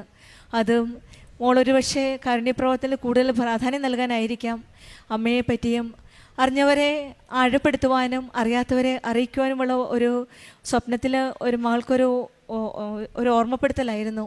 അത് ഈ മകൾ ഏറ്റെടുക്കുകയും അന്ന് തൊട്ട് കൂടുതൽ പ്രാധാന്യം പ്രേക്ഷിത പ്രവർത്തനം ചെയ്യുവാനും അറിയാത്തവരെ അറിയിക്കുവാനും അറിഞ്ഞവരെ ആഴപ്പെടുത്താനുമുള്ള ആ ശ്രമമായിരുന്നു. പിന്നീട് വീണ്ടും ഉടമ്പടിയിൽ തന്നെ കൂടുതൽ തീഷ്ണതയോടെ പ്രേക്ഷിത പ്രവർത്തനങ്ങൾക്ക് കൂടുതൽ പ്രാധാന്യം നൽകി ജീവിതം മുന്നോട്ട് നയിക്കുന്നു. പരിശുദ്ധ അമ്മയോട് കൂടെ ചേർന്ന് നിൽക്കുമ്പോൾ നമ്മൾ എത്ര ബലഹീനരായാലും നമുക്ക് ശക്തി നൽകുന്ന ഒരു ദൈവമാണ് നമ്മുടെ കൂടെയുള്ളത്. നമ്മെ താങ്ങി നിർത്തുന്ന ഒരമ്മയാണ് കൃപാസനം അമ്മ. നാം വീഴാതെ നമ്മെ കരുതുന്ന ഒരമ്മയുടെ സ്നേഹത്തോടെ ലോകത്തിനൊരമ്മയെന്ന് ആണ് പരിശുദ്ധ അമ്മ, കൃപാസന അമ്മ. ഇന്നിൻ്റെ ആവശ്യങ്ങൾക്കനുസരിച്ചാണ് കൃപാസനം അമ്മ നമ്മുടെ കൂടെയുള്ളത്. എന്താവശ്യമാണേലും ഏത് ബലഹീനതകളിലായാലും അമ്മയാണ് നമ്മുടെ കൂടെ നിൽക്കുന്നത്. പ്രത്യേകിച്ചും കുടുംബ പ്രശ്നങ്ങളിൽ കാനായിലെ കുടുംബത്തിൻ്റെ പ്രശ്നങ്ങൾ മനസ്സിലാക്കിയാണ് അവരുടെ പ്രശ്നങ്ങളുമായിട്ട് ഈശോയുടെ അരികിലേക്ക് അമ്മ പോയത്. ആ അമ്മ തന്നെയാണ് കൃപാസനം അമ്മ. നമ്മുടെ ഓരോ കാര്യങ്ങളും, പ്രത്യേകിച്ച് നമ്മുടെ ജീവിതത്തിലെ ഓരോ കാര്യങ്ങളും ഈശോയിലേക്ക് കൊണ്ടുപോകുന്നത് പരിശുദ്ധ അമ്മയാണ്, കൃപാസന അമ്മയാണ്. ആ അമ്മയുടെ കരങ്ങളിലേക്ക് നമ്മുടെ എല്ലാ ബലഹീനതകളും വിട്ടുകൊടുക്കാം. നമ്മെ ശക്തിപ്പെടുത്തുന്ന ആ കരങ്ങളിലേക്ക് പരിശുദ്ധ അമ്മ നമ്മെ കരം പിടിച്ച് മുന്നോട്ട് നയിക്കട്ടെ എന്ന് പ്രാർത്ഥിക്കാം. ഏഞ്ചലിനും കുടുംബത്തിനും ലഭിച്ച ഈ വലിയ അനുഗ്രഹങ്ങൾക്ക് നമ്മൾക്ക് കരങ്ങളടിച്ച് ദൈവത്തെ മഹത്വപ്പെടുത്താം. രമ്യ, ഞാൻ വരുന്നത് ജീസസ് ബാപ്റ്റിസം ചർച്ച് തൈക്കാട്ടുശ്ശേരിയിൽ നിന്നാണ്.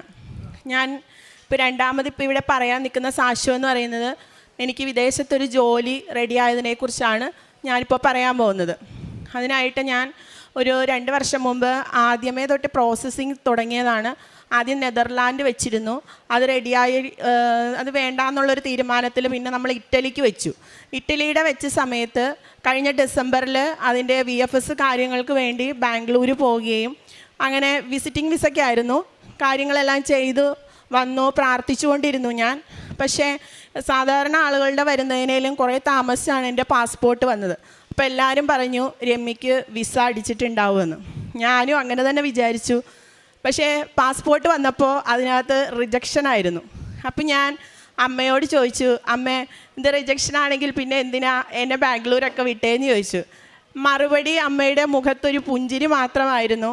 അത് കഴിഞ്ഞ് പിന്നീട് ഞാൻ വീണ്ടും വർക്ക് വിസയുടെ ഇതിന് തന്നെ വെക്കാൻ പറഞ്ഞു. അങ്ങനെ ഇരിക്കുന്ന സമയത്ത് ഈ കഴിഞ്ഞ മാസം ഒരു നിയമം ഇറ്റലിയിൽ വന്നു എന്ന് പറഞ്ഞു. വിസിറ്റിംഗ് വിസയ്ക്ക് ചെല്ലുന്ന ആളുകൾ 6 മാസം കഴിയുമ്പം റിട്ടേൺ പോകണം. അവർക്ക് വർക്ക് വിസ ചെയ്തു കൊടുക്കത്തില്ല. അപ്പോൾ ഞാൻ അന്ന് എനിക്കത് റെഡിയായി ഞാൻ 6 ലക്ഷം രൂപ 7 ലക്ഷം രൂപയൊക്കെ മുടക്കി പോയിരുന്നെങ്കിൽ എൻ്റെ പൈസയും പോകും, എനിക്ക് ജോലിയും ഉണ്ടാവില്ലായിരുന്നു. അതെൻ്റെ അമ്മയ്ക്ക് അറിയാമായിരുന്നത് കൊണ്ടാണ് അമ്മ അത് റിജക്ഷൻ ആക്കി എന്നെ ഇവിടെ നിർത്തിയത്. അതിനുശേഷം ഞാൻ അമ്മയോട് പ്രാർത്ഥിച്ചു, അമ്മേ വർക്ക് വിസയ്ക്കാണെങ്കിൽ ഒരുപാട് പൈസ വേണം. ഇനി എനിക്ക് മെറിറ്റില്ല. ഞാൻ നേരത്തെ സാക്ഷ്യത്തിലും പറഞ്ഞിട്ട് എൻ്റെ മെറിറ്റ് കൊണ്ട് എനിക്ക് ഇന്ന് വരെ ഒന്നും കിട്ടിയിട്ടില്ല. എപ്പോഴും ഞാൻ അമ്മയോട് പ്രാർത്ഥിക്കുമ്പോൾ പറയും, not by merit but by grace of the God, thank you God എന്ന് പറഞ്ഞിട്ട് ഞാൻ അമ്മയോട് പറയും. അമ്മയ്ക്കറിയാത്ത ഒരു വിഷയങ്ങളും എനിക്കില്ല. അതുകൊണ്ട് അമ്മ എനിക്ക് വേണ്ടി ഈശോയോട് പ്രാർത്ഥിച്ചിട്ട് അനുയോജ്യമായ സമയത്ത് അനുയോജ്യമായത് എന്താണോ അതെനിക്ക് തന്നാൽ മതിയെന്നാണ് ഞാൻ പറയാറുള്ളത് അമ്മയോട്. അങ്ങനെ പ്രാർത്ഥിച്ചുകൊണ്ടിരിക്കുന്ന സമയത്ത് ഇങ്ങനെ സൗദിയിലേക്കുള്ള ഒരു ജോലിയുടെ കാര്യം വന്നു. അങ്ങനെ വന്ന സമയത്ത് ഞാൻ VFSൻ്റെ ഡേറ്റ് വന്ന സമയത്ത് അതിൻ്റെ തിങ്കളാഴ്ച എനിക്ക് ചൊവ്വാഴ്ച ഡേറ്റ് വന്നു. അപ്പം അതിൻ്റെ ഞായറാഴ്ച എനിക്ക് ഇടവകപ്പള്ളിയിൽ വെച്ച് അച്ഛനെ കാണാനായിട്ട് ഭാഗ്യമുണ്ടായി. അപ്പോൾ അച്ഛൻ്റെ അടുത്ത് ഞാൻ പറഞ്ഞു. അപ്പോൾ അച്ഛൻ എൻ്റെ തലയിൽ കൈവച്ച് ഒത്തിരി പ്രാർത്ഥിച്ചു. ആ VFS ഓഫീസിൽ ബഹുമാനപ്പെട്ട ജോസഫ് അച്ഛനാണ് ഞങ്ങളുടെ പള്ളിയിലെ വികാരി അച്ഛൻ. അപ്പോൾ അച്ഛൻ അന്ന് അവിടെ യാദൃശ്ചികമായി വന്നതാണ്. അപ്പോൾ ഞാൻ ഓടിച്ചെന്ന് അച്ഛനോട് പറഞ്ഞു. അച്ഛൻ എന്നെ വിളിച്ചു പ്രാർത്ഥിച്ചു. അങ്ങനെ ഞാൻ VFSന് പോകുന്ന സമയത്ത് അവിടെ ഇരുന്ന് ജപമാല എപ്പോഴും എൻ്റെ കയ്യിലുണ്ടാവും. ഞാൻ പ്രാർത്ഥിക്കുന്ന സമയത്ത് നമ്മുടെ നേർച്ച വസ്തുവായ ഉപ്പ്, ഈ ഉപ്പ്, തേന്, തൈലം എൻ്റെ ജീവിതത്തിൽ മുന്നോട്ട് നടത്തിക്കൊണ്ടിരിക്കുന്ന എൻ്റെ ജീവിതത്തിൻ്റെ ഒരു ഭാഗം തന്നെയാണ്. എപ്പോഴും എൻ്റെ കയ്യിൽ ഈ ഉപ്പും തേനും ഈ വെഞ്ചരിൻ്റെ ഉടമ്പടി തൈലവും അത് തൊട്ട് പ്രാർത്ഥിക്കാതെ ഞാൻ പുറത്തേക്ക് പോലും ഇറങ്ങാറില്ല. കാരണം ഒരു 3 വർഷങ്ങൾക്ക് മുമ്പ് ആയിരുന്ന ഒരു ഞാനല്ല ഇപ്പോൾ ഉള്ളത്. കാരണം 3 വർഷം മുമ്പെന്ന് പറഞ്ഞാൽ നമ്മൾ പ്രാർത്ഥിക്കുന്നു, ബാക്കി ദൈവം ചെയ്തോളൂ, അങ്ങനെയൊക്കെ ഒരു രീതിയിലായിരുന്നു ഞാൻ വിശ്വസിച്ചിരുന്നത്. പക്ഷേ ഇവിടെ അമ്മ പ്രത്യക്ഷപ്പെട്ട് അച്ഛന് കൊടുത്ത മെസ്സേജ് എന്ന് പറയുന്നത് തന്നെ ദുരന്തമുണ്ടാകാൻ പോകുന്നു, പ്രാർത്ഥിക്കാനാണ് പറഞ്ഞത്. എനിക്ക് എല്ലാവരോടും പറയാനുള്ളൊരു കാര്യം, എൻ്റെ ജീവിതത്തിലേക്ക് ഒരുപാട് പ്രശ്നങ്ങൾ വരാൻ പോകുന്നുണ്ടെന്ന് അറിഞ്ഞ സമയത്താണ് ഞാൻ 2022 ഏപ്രിലിൽ ഇവിടെ വന്ന്, ഇതെൻ്റെ ഏട്ടത്തിയമ്മയാണ്, ഞാനും ഏട്ടത്തിയമ്മയും കൂടി വന്നാണ് ഇവിടെ ഇരുന്ന് ഉടമ്പടി എടുത്തത്. അന്ന് തൊട്ട് എൻ്റെ മാതാവ്, കുഞ്ഞിലേ തൊട്ട് എൻ്റെ മാതാവിനോട് എനിക്ക് ഭയങ്കര ഒരു പ്രത്യേക ഇഷ്ടമുണ്ട്. ഒരു യാക്കോബ ഇതിൽ ജനിച്ച ഒരാളാണ് ഞാനെങ്കിലും എനിക്കൊരു അറിവ് കിട്ടിയ പ്രായം തൊട്ടിട്ട് ജപമാല ചൊല്ലാനും മാതാവിനെ സ്വപ്നം കാണുകയും ഒക്കെ ചെയ്യുന്ന ഒരാളാണ്. അങ്ങനെ ഈ കൃപാസനത്തിൽ 10-17 വർഷമായിട്ട് ഞാൻ ഇവിടെ വരുന്നുണ്ട്. അമ്മേനോട് എന്തോ ഒരു ഭയങ്കര ആകർഷണമാണ്. ഞാൻ എന്തെങ്കിലും ഒരു വിഷമം വരുമ്പോൾ ഞാനിങ്ങനെ പറയും, ഞാൻ അമ്മയുടെ അടുത്ത് പോകാമെന്ന് പറയുമ്പം ചിലരെന്നോട് ചോദിക്കും വീട്ടിൽ പോവുകയാണോ എന്ന്. ഞാൻ പറയും അതെ, എൻ്റെ വീട്ടിലേക്കാണ് ഞാൻ പോകുന്നത്, എൻ്റെ അമ്മയുടെ അടുത്തോട്ടാണ് പോകുന്നതെന്ന് പറയും. ഞാനിവിടെ വന്ന് എവിടെയെങ്കിലും ഒരു സ്ഥലത്തിരിക്കും, മാസ്ക് വെച്ചിരുന്നിട്ട് ഞാൻ ഒത്തിരി കരഞ്ഞിട്ടുള്ള സമയങ്ങളൊക്കെ ഉണ്ട്. അതായത് ആരും കാണാതിരിക്കാൻ എൻ്റെ അമ്മ മാത്രം കണ്ടാൽ മതിയെന്ന് വിചാരിച്ച് ഞാൻ കരഞ്ഞു പ്രാർത്ഥിക്കും. ഞാൻ ഈ വിദേശ ജോലിയൊന്നും മനസ്സിൽ പോലും വിചാരിക്കാത്ത കാര്യങ്ങളായിരുന്നു. എനിക്ക് അമ്മ ഉടമ്പടി നിയോഗത്തിലൂടെ ഒരു ഭവനം തന്നിരുന്നു. അന്ന് എനിക്കൊരു നല്ല സാലറി ഉള്ള ജോലി ഉണ്ടായിരുന്നു. ചില സാഹചര്യങ്ങൾ കൊണ്ട് ആ ജോലി നഷ്ടപ്പെട്ടപ്പോൾ, അതായത് ഞാൻ എൻ്റെ മെറിറ്റിൽ നിന്നപ്പോഴാണ് എൻ്റെ ജോലി നഷ്ടപ്പെട്ടത്. അങ്ങനെ നിന്ന് കഴിഞ്ഞ് പിന്നെ എനിക്ക് ലോണ് കാര്യങ്ങൾ അടയ്ക്കാൻ പറ്റാത്തൊരു സാഹചര്യം വന്നു. ലോണ് അന്ന് ഞാനിവിടെ ഒരു സാക്ഷി പറഞ്ഞിരുന്നു, ലോണ് മുടങ്ങിയ സമയത്ത് ബാങ്കുകാർ വന്നതിന് ശേഷം അച്ഛൻ എനിക്കൊരു വെഞ്ചരിച്ച കാശുരൂപം തന്നിരുന്നു. ആ കാശുരൂപം ഞാൻ എൻ്റെ വീടിൻ്റെ മുറ്റത്ത് സ്ഥാപിക്കുകയും വെഞ്ചരിച്ച ഉപ്പ് വീടിന് ചുറ്റും ഒരു ദിവസം പോലും മുടങ്ങാതെ വിശ്വാസ പ്രമാണം ചൊല്ലി ആ വീടിന് ചുറ്റും ആ ഉപ്പിട്ട് പ്രാർത്ഥിക്കാൻ തുടങ്ങിക്കഴിഞ്ഞപ്പം നിങ്ങൾക്ക് കേട്ടാൽ വിശ്വസിക്കുമെന്ന് എനിക്കറിയില്ല. ഈ 2.5 വർഷം എങ്ങനെയാണ് ഞങ്ങളുടെ ലോണും കാര്യങ്ങളും അടഞ്ഞു പോയെന്ന് ഞങ്ങൾക്ക് പോലും അറിയില്ല. കാരണം അത്രവിധ അത്ഭുതകരമായിട്ട് ഓരോ വ്യക്തികളെ ദൈവം ഞങ്ങളുടെ മുമ്പിലേക്ക് എത്തിച്ചു തരികയായിരുന്നു. 8-ാം തീയതി അല്ലെങ്കിൽ 9-ാം തീയതി ലോൺ അടയ്ക്കണം. 8-ാം തീയതി വരെയും ചിലപ്പോൾ ഒരു മാർഗവും ഉണ്ടാവില്ല. പക്ഷേ അമ്മയോട് ഞാൻ പറയും, അമ്മേ എന്നെ നാണം കെടുത്തരുത്, എൻ്റെ അമ്മ എനിക്കൊരു മാർഗം കാണിക്കണം എന്ന് പറയുമ്പോൾ ആ സമയമാകുമ്പോൾ, അന്ന് ഉച്ച സമയമാണെങ്കിൽ ചിലപ്പോൾ അന്നായിരിക്കും ആ സമയത്ത് ഒരു വഴി. അതിന് എൻ്റെ ഏട്ടത്തിയമ്മ എനിക്ക് വേണ്ടി ഒരുപാട് പ്രാർത്ഥിച്ചിട്ടുണ്ട്, അവർ ഹെൽപ്പ് ചെയ്തിട്ടുണ്ട്. പല വ്യക്തികൾ ഞാൻ ജീവിതത്തിൽ ഒരിക്കലും കാണാൻ പോലും സാധ്യതയില്ലാത്ത വ്യക്തികളിലൂടെയൊക്കെയാണ് അമ്മ എനിക്ക് വേണ്ടി പ്രവർത്തിച്ചിട്ടുള്ളത്. അമ്മ ഞാൻ എവിടെ പോയാലും ഞാൻ ഇറങ്ങാൻ നേരത്ത് പറയും, അമ്മേ ഈശോനെയും കൂടി കൂട്ടി എൻ്റെ കൂടെ വന്നേക്കണം. ഒരു ബസ്സിൽ കയറിയാലും ഒരു വണ്ടിയിൽ യാത്ര ചെയ്താലും ഒക്കെ ഒരു സ്പേസ് ഞാൻ അമ്മയ്ക്ക് വേണ്ടിയിട്ട് ഇടും. അങ്ങനെ ബസ്സിലൊക്കെ വെച്ച് എനിക്ക് അമ്മയുടെ സാന്നിധ്യം വേറെ ആളുകളായിട്ട് എൻ്റെ മുമ്പിൽ വന്ന് അമ്മ എൻ്റെ കൂടെ യാത്ര ചെയ്തിട്ടുണ്ട്. എൻ്റെ വീട്ടിലെപ്പോഴും ഞാൻ ഒറ്റയ്ക്ക് ജോലി ചെയ്യുമ്പം എൻ്റെ മുറിയിൽ ഒരാൾ അങ്ങോട്ടും ഇങ്ങോട്ടും മാറും. അത് എനിക്കറിയാം, സുഗന്ധാഭിഷേകം പ്രാർത്ഥിക്കുന്ന തിരിയിൽ അമ്മ വരുന്നു ഇങ്ങനെ. അപ്പോൾ ഞാൻ എപ്പോഴും ഈ ജോലി തടസ്സങ്ങൾ നേരിടുമ്പോൾ ഞാൻ പറഞ്ഞു, എനിക്ക് മനസ്സിലായി ഞാൻ കുറച്ചും കൂടിയൊക്കെ റെഡിയാകാനുണ്ട്, അത് റെഡിയായി കഴിയുമ്പോൾ എനിക്ക് തരും. അങ്ങനെ ഞാൻ എൻ്റെ കാരുണ്യ പ്രവൃത്തികളും എൻ്റെ പ്രാർത്ഥനകളും ഒക്കെ ആയിട്ട് മുന്നോട്ട് പോയി. പേപ്പർ കാര്യങ്ങളൊക്കെ കൊടുക്കുകയെല്ലാം ചെയ്തു. അപ്പോൾ പല സാഹചര്യങ്ങൾ, എൻ്റെ മോള് നഴ്സിംഗ് പഠിക്കുവാണ്. മോൾക്ക് 1 രൂപ ലോണ് പോലും കിട്ടിയില്ല. 10 ലക്ഷം രൂപയാണ് അവളുടെ നഴ്സിംഗ് ഫീസ് എന്ന് പറയുന്നത്. 3-ാമത്തെ വർഷമാണ് എൻ്റെ മോള് പഠിക്കുന്നത്. ഈ 3 വർഷവും ലോണില്ലാതെയാണ് ഫീസ് അടച്ചിരിക്കുന്നത്. എല്ലാവരും ചോദിക്കും ഇതെങ്ങനെയാണ് സംഭവിച്ചത്. ചിലർ പറയുന്നുണ്ട് ആരോ അവരെ സഹായിക്കുന്നുണ്ട്, ആരോ അവർക്ക് രഹസ്യത്തിൽ സഹായം ചെയ്തു കൊടുക്കുന്നുണ്ടെന്നൊക്കെ പറയും. അതെ, ശരിയാണ്. എനിക്ക് രഹസ്യത്തിൽ എന്നെ സഹായിക്കുന്നത് എൻ്റെ അമ്മയാണ്. എൻ്റെ അമ്മ ഈശോയോട് പറഞ്ഞിട്ടാണ് എനിക്ക് സഹായങ്ങൾ വാങ്ങിച്ചു തരുന്നത്. എനിക്കത് പറയുമ്പോൾ ഞാൻ വികാരമായി പോകുമെന്ന് എനിക്കറിയില്ല. പല സാഹചര്യങ്ങൾ, തെറ്റിദ്ധരിക്കപ്പെടുന്ന സാഹചര്യങ്ങൾ, ഒറ്റപ്പെടുത്തലിൻ്റെ സാഹചര്യങ്ങൾ, നമ്മുടെ പേരിന് കളങ്കം വരുത്തുന്ന രീതിയിലെല്ലാം ഓരോ മനുഷ്യരിടപെട്ടപ്പോഴും ഞാൻ അമ്മയോട് പറഞ്ഞു, അമ്മേ ഞാനത് അറിഞ്ഞിട്ടില്ല, ഞാനത് ചെയ്തിട്ടില്ല. ഉടനെ തന്നെ അമ്മ അതിനകത്ത് ഒരാളെ നിയോഗിക്കും. ആ ആൾ വഴി ആ സത്യങ്ങളെല്ലാം പുറത്തു വരും. അങ്ങനെ എനിക്ക് വേണ്ടിയിട്ട് എൻ്റെ മരണം വരെ ഞാൻ ഉടമ്പടിയിലായിരിക്കുമെന്ന് കഴിഞ്ഞ സാക്ഷ്യത്തിൽ ഞാനിവിടെ പറഞ്ഞതാണ്. അപ്പോൾ ഞാൻ അത്രയേറെ വിഷമിച്ചെങ്കിലും ഇത്രയേറെ ബാധ്യതകൾ ഉണ്ടായിരുന്നപ്പോഴും എനിക്കൊരു രോഗം വന്നപ്പോഴും, അത് ഞാൻ പറഞ്ഞ സാക്ഷ്യമാണ്, എപ്പോഴും അമ്മ എൻ്റെ കൂടെ. എനിക്കറിയില്ല ഇത്രയേറെ അമ്മ എന്നെ എന്തുകൊണ്ട് സ്നേഹിച്ചു എന്ന് ഞാൻ എപ്പോഴും അമ്മയോട് ചോദിക്കാറുണ്ട്. കാരണം ഭൂമിയിൽ ആരുമില്ലാത്തവർക്ക്, ഒറ്റപ്പെട്ടു പോയവർക്ക്, ദുരന്തങ്ങൾ വന്ന് എന്ത് ചെയ്യണമെന്ന് അറിയാൻ മേലാതെ നിൽക്കുമ്പോൾ നിങ്ങളാരും ഭയപ്പെടേണ്ട, ഈ അമ്മയെ നോക്കുക. അമ്മ പറയുന്ന എന്താണോ അമ്മ പറഞ്ഞത് അതുപോലെ, അവൻ പറഞ്ഞതുപോലെ ചെയ്യുക. നിങ്ങളുടെ ജീവിതത്തിൽ എന്ത് വലിയ പ്രശ്നമായിരുന്നാലും അത് മനുഷ്യർക്ക് ആർക്കും നമ്മളെ സഹായിക്കാൻ സാധിക്കില്ല. മനുഷ്യരിൽ ആശ്രയിക്കരുത്, രക്ഷ തരാൻ കഴിയാത്ത മനുഷ്യരിൽ അഭയം തേടരുതെന്ന് സങ്കീർത്തനത്തിൽ പറയുന്നത് പോലെ മനുഷ്യരെ വിശ്വസിക്കരുത്, അവർ അവസാന നിമിഷം നമ്മളെ ചതിക്കും. പക്ഷെ അമ്മ നല്ല വഴിയാണെങ്കിൽ സമയമെടുത്താണേലും നമ്മളെ നടത്തും എന്നുള്ളതിനോടൊരു വലിയ സാക്ഷിയാണ് ഞാൻ ചെയ്തതെന്ന് പറഞ്ഞാൽ ഒരുപാട് വലിയ സംഭവങ്ങൾ ഞാൻ വളരെ ശാന്തമായ അമ്മയ്ക്കും ഈശോയ്ക്കും വിട്ടുകൊടുത്തുകൊണ്ട് ഞാൻ പറഞ്ഞു, എനിക്ക് കഴിവില്ല, എൻ്റെ കൂടെയുള്ള ആർക്കും ഇനി എന്നെ സഹായിക്കാൻ സാധിക്കില്ല, നീ മാത്രമേ ഉള്ളൂ എന്ന് പറഞ്ഞ് എന്നെ വിട്ടുകൊടുത്തുകൊണ്ട് പ്രാർത്ഥിച്ചു. കഴിഞ്ഞ മാസം ഞാനിവിടെ പുതുക്കാൻ വന്ന സമയത്ത് ഞാനിവിടെ ലൈനിൽ നിന്നപ്പോഴും വച്ചപ്പോഴും എല്ലാം ഞാനിവിടെ നിന്ന് ചൊല്ലി, അച്ഛൻ പറയുന്ന പോലെ വിശ്വാസ പ്രമാണം വായ കൊണ്ടല്ല ഹൃദയം കൊണ്ടാണ് ചൊല്ലേണ്ടതെന്ന്. അന്ന് ഞാൻ ചൊല്ലിയ വിശ്വാസ പ്രമാണത്തിന് കണക്കില്ലായിരുന്നു ഇവിടെ നിന്ന്. അന്ന് ഒരിക്കലും ചെയ്യാത്തത്രയും ഞാൻ ചൊല്ലിയിട്ടുണ്ട്. ഞാൻ എവിടെ നിന്നിട്ട് ഞാൻ ഇങ്ങനെ അവിടെ വന്നതെന്നൊന്ന് നോക്കും, അമ്മേ ഞാൻ വന്നിട്ടുണ്ട് കേട്ടോ, പോകാൻ നേരത്ത് ഞാൻ പറയും, അമ്മേ എല്ലാം ഏൽപ്പിച്ചിട്ടുണ്ട്, ഞാൻ പോവുകയാണ്, ഇനി ഞാൻ വരുമ്പോഴേക്കും എന്നെ കാത്തേക്കണം എന്ന് പറയും. അമ്മ അത് അതേപോലെ തന്നെ ഒരു ചതിയിലോ വഞ്ചനയിലോ ഒന്നും വീഴിക്കാതെ നമ്മളുടേതായ തെറ്റുകൊണ്ട് എന്ത് സംഭവിച്ചിട്ടും അമ്മ അതിൽ നിന്നെല്ലാം കറക്കി നമ്മളെ രക്ഷപ്പെടുത്തി കൊണ്ടുവരും. ആരൊക്കെ നമ്മൾ ഉപദ്രവിക്കാനിരുന്നാലും അമ്മ ഒരിക്കലും, അത് ഉടമ്പടിയുടെ സംരക്ഷണമാണ്. അതിനകത്ത് അച്ഛൻ ഇന്ന് രാവിലെ ഡെയിലി ബ്രെഡിലും പറഞ്ഞത് അതാണ്. താൻ പാതി ദൈവം പാതി എന്ന് പറഞ്ഞിരിക്കുന്നതല്ല, ആ പാതി ഇല്ലാത്തവർക്കും വേണ്ടതെന്ന് ചോദിച്ചാൽ അതുപോലെ തന്നെ ഇതൊരു മാർഗവും ഇല്ലാത്തവർക്ക് നമ്മളെ രക്ഷിക്കാൻ വേണ്ടി ദൈവം, ഞാൻ കഴിഞ്ഞ സാക്ഷ്യത്തിൽ പറഞ്ഞ പോലെ സ്വർഗത്തിൽ നിന്ന് ഇറക്കിയ മന്ന തന്നെയാണ്. അതുപോലെ എനിക്ക് സ്വപ്നത്തിൽ എന്ത് കാര്യങ്ങളുണ്ടായാലും ജോസഫ് അച്ഛൻ സ്വപ്നത്തിൽ പ്രത്യക്ഷപ്പെടും.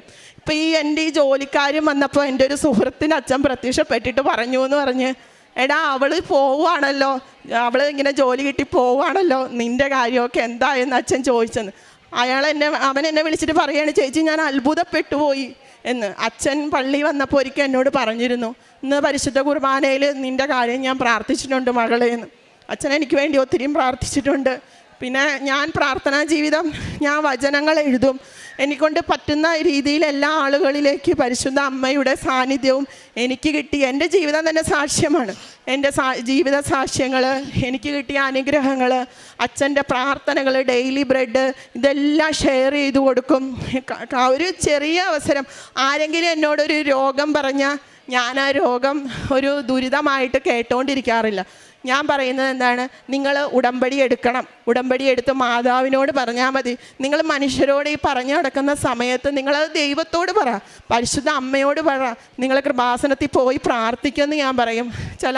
എനിക്കൊരു ഫ്രണ്ട് ഉണ്ടായിരുന്നു, പുള്ളിക്കാരത്തിയുടെ ജീവിതത്തിലെ ഡിവോഴ്സിൻ്റെ കേസുകൾ പറയുമ്പോൾ ഞാൻ ഇങ്ങനെ ഇരിക്കും. അപ്പോൾ അതെന്നോട് ചോദിച്ച്, ചേച്ചി എന്താ ഒന്നും റിപ്ലൈ പറയാത്തതെന്ന്. ഞാൻ പറയും, ഞാനല്ല അതിന് സംസാരിക്കേണ്ടത്. ഞാൻ അത് കേട്ട് നിങ്ങൾക്ക് സന്തോഷം തോന്നുന്ന ഒരു മറുപടി തന്നതുകൊണ്ട് അതിനൊരു പരിഹാരമില്ല. നിങ്ങളത് ദൈവത്തോട് പറയുവാണെങ്കിൽ ദൈവം അതവിടെ എഴുതി ചേർക്കും. നിങ്ങൾ പ്രാർത്ഥിച്ചാൽ മാത്രം മതി. നമ്മളെ വിട്ടുകൊടുത്ത് പ്രാർത്ഥിക്കാൻ ഞാൻ പറയും. അതേപോലെ രോഗികൾ പറയുമ്പോഴും ഞാൻ ആദ്യം ഇതാ പറയുക, നിങ്ങൾ കൃപാസനത്തിൽ പോയായിരുന്നോ, ഉടമ്പടി എടുത്തിട്ടുണ്ടോ എന്ന് ചോദിക്കും. അപ്പോൾ അവരില്ല, ഉടമ്പടി എടുത്തിട്ടില്ല, പത്രമൊക്കെ കിട്ടിയിട്ടുണ്ട്. അപ്പം ഞാൻ പറയും, പത്രം കിട്ടിയിട്ട് അത് അറിവ് നമുക്ക് ദൈവം തന്ന ഒരു മെസ്സേജാണ്. അപ്പം നിങ്ങൾ പോയി പ്രാർത്ഥിച്ചു കഴിഞ്ഞാൽ നിങ്ങളങ്ങനെ മാറിയവർ എന്നോട് പറയും, സാക്ഷ്യം പറയാമെന്ന് പറയും. ഉടമ്പടി എടുത്തവരുണ്ട്, ഞാൻ പറഞ്ഞിട്ട് ഇവിടെ വന്ന് ഉടമ്പടി എടുത്തവരൊക്കെ ഉണ്ട്. അങ്ങനെ ഭർത്താവ് വിദേശത്ത് പോയ ആൾക്കാരൊക്കെ ഉണ്ട്. അപ്പോൾ ഞാനിങ്ങനെ എൻ്റെ അടുത്ത് അത് പറയുമ്പോൾ ഞാൻ ഇങ്ങനെയാണ് പറയുക. പിന്നെ എനിക്ക് എന്തെങ്കിലും ബുദ്ധിമുട്ട്, ഞാൻ ഈ ചേട്ടത്തിയോട് എല്ലാ കാര്യങ്ങളും ഷെയർ ചെയ്യുന്ന ഒരാളാണ്. ചേട്ടത്തി നല്ലപോലെ പ്രാർത്ഥിക്കുന്ന ഒരാളാണ്. അപ്പോൾ ചേട്ടത്തി എൻ്റെ നിയോഗം വെച്ചിട്ട് മാതാവിനോട്, മാതാവേ അവൾ ഉടമ്പടി എടുത്തിരിക്കുന്നതല്ലേ, മാതാവ് കാത്തുവെക്കണേ, അവളെ നോക്കിയേക്കണേ എന്നൊക്കെ ചേട്ടത്തി പറയും മാതാവിനോട്. അങ്ങനെ ഞങ്ങൾ മാതാവിനോടും ഈശോയോടുമാണ് കമ്മ്യൂണിക്കേഷൻ ചെയ്യുക. ഞാൻ ഒരു അനാവശ്യ ടോക്കുകൾക്ക് ഇരിക്കുകയോ അല്ലെങ്കിൽ അനാവശ്യമായിട്ട് മറ്റുള്ള കാര്യങ്ങൾക്കോ അധികം സമയം ഇതാക്കാറില്ല. പിന്നെ ഇതൊക്കെയാണ് ഞാൻ ചെയ്യുന്നത്. ഈ ഉടമ്പടി പ്രാർത്ഥന എവിടെ പോയാലും മുടക്കാറില്ല. എത്ര നേരത്തെ എവിടെ പോകണം, രാവിലെ തന്നെ എഴുന്നേറ്റ് അച്ഛൻ്റെ ഡെയിലി ബ്രെഡ്, ഇപ്പോൾ രാവിലെ എന്തെങ്കിലും കേസിൽ എന്തെങ്കിലും കേൾക്കാൻ പറ്റില്ലെങ്കിൽ അത് ഇടസമയത്ത് അത് കേട്ട് പ്രാർത്ഥിക്കും. അച്ഛൻ്റെ ധ്യാനങ്ങൾ കൂടും. അച്ഛൻ എപ്പോഴും ഞാൻ വിഷമസന്ധിയിൽ അച്ഛൻ്റെ ഇത് ഓപ്പൺ ചെയ്താൽ അച്ഛൻ അതിനകത്ത് എനിക്കുള്ള മെസ്സേജ് അതിനകത്ത് ഉണ്ടാവും. അപ്പം ഞാൻ വിചാരിക്കും അത് ശരിയാണല്ലോ, എന്താ ഞാൻ അങ്ങനെ ചിന്തിക്കാതിരുന്നത്, അച്ഛൻ പറഞ്ഞപ്പോഴാണല്ലോ എനിക്ക് മനസ്സിലായത്. അങ്ങനെ എനിക്കൊരു മെസ്സേജ് അച്ഛനിലൂടെയാണ് എനിക്ക് തോന്നുന്നത് കൂടുതലും എന്നോട് മാതാവ്, എനിക്ക് നേരിട്ട് കാണാൻ പറ്റാത്തപ്പോഴൊക്കെ അച്ഛൻ എൻ്റെ സ്വപ്നത്തിൽ വന്നിട്ട് എന്നോട് സംസാരിച്ചിട്ട് പോകും. അപ്പോൾ ഒരിക്കൽ എനിക്ക് എന്നെക്കുറിച്ച് വെറുതെ ഇങ്ങനെ ഓരോ കാര്യങ്ങൾ പറയുന്നപ്പോൾ ഞാൻ സ്വപ്നത്തിൽ ഇങ്ങനെ അവരെന്നെ എവിടെയോ വിളിച്ചുകൊണ്ട് പോകുമ്പം അച്ഛൻ ഓടി വന്നിട്ട് എന്നോട് പറയുകയാണ്, നീ എവിടെ പോകുന്നു, നീ ഇവിടെ വാന്നും പറഞ്ഞ് എന്നെ വിളിച്ച് അച്ഛൻ ഒരു പള്ളിയുടെ അകത്തേക്ക് ആക്കി തന്നിട്ട് അച്ഛൻ പോയി. അപ്പം ഞാൻ ഓർക്കും ഏതോ ഒരു അപകടം വരാനിരുന്നത് സ്വപ്നത്തിലൂടെ അച്ഛൻ വന്ന് എനിക്കത് മാറ്റി തന്നതായിട്ടാണ് ഞാൻ വിശ്വസിക്കുന്നത്. അങ്ങനെ അച്ഛൻ്റെ ബ്ലെസ്സിങ് കിട്ടാനുള്ള ഭാഗ്യം എനിക്കുണ്ടായി. പിന്നെ പ്രേക്ഷിത പ്രവർത്തനങ്ങളായിട്ട് ഞാൻ ചെയ്യുന്ന ഇതാണ്, നമ്മുടെ പേപ്പർ ഇവിടുന്ന് വാങ്ങിച്ചു കഴിഞ്ഞാൽ 2 മാസം മുമ്പ് വേളാങ്കണ്ണി പോയിരുന്നു. അപ്പോൾ തമിഴ് പത്രം വാങ്ങിച്ചിട്ട് അവിടെ എല്ലാം കൊണ്ടേ കൊടുത്തിരുന്നു. ഒത്തിരി ആളുകൾക്ക് കൊടുക്കുകയും മാതാവിനെക്കുറിച്ച് പറയുകയും ചെയ്തിരുന്നു.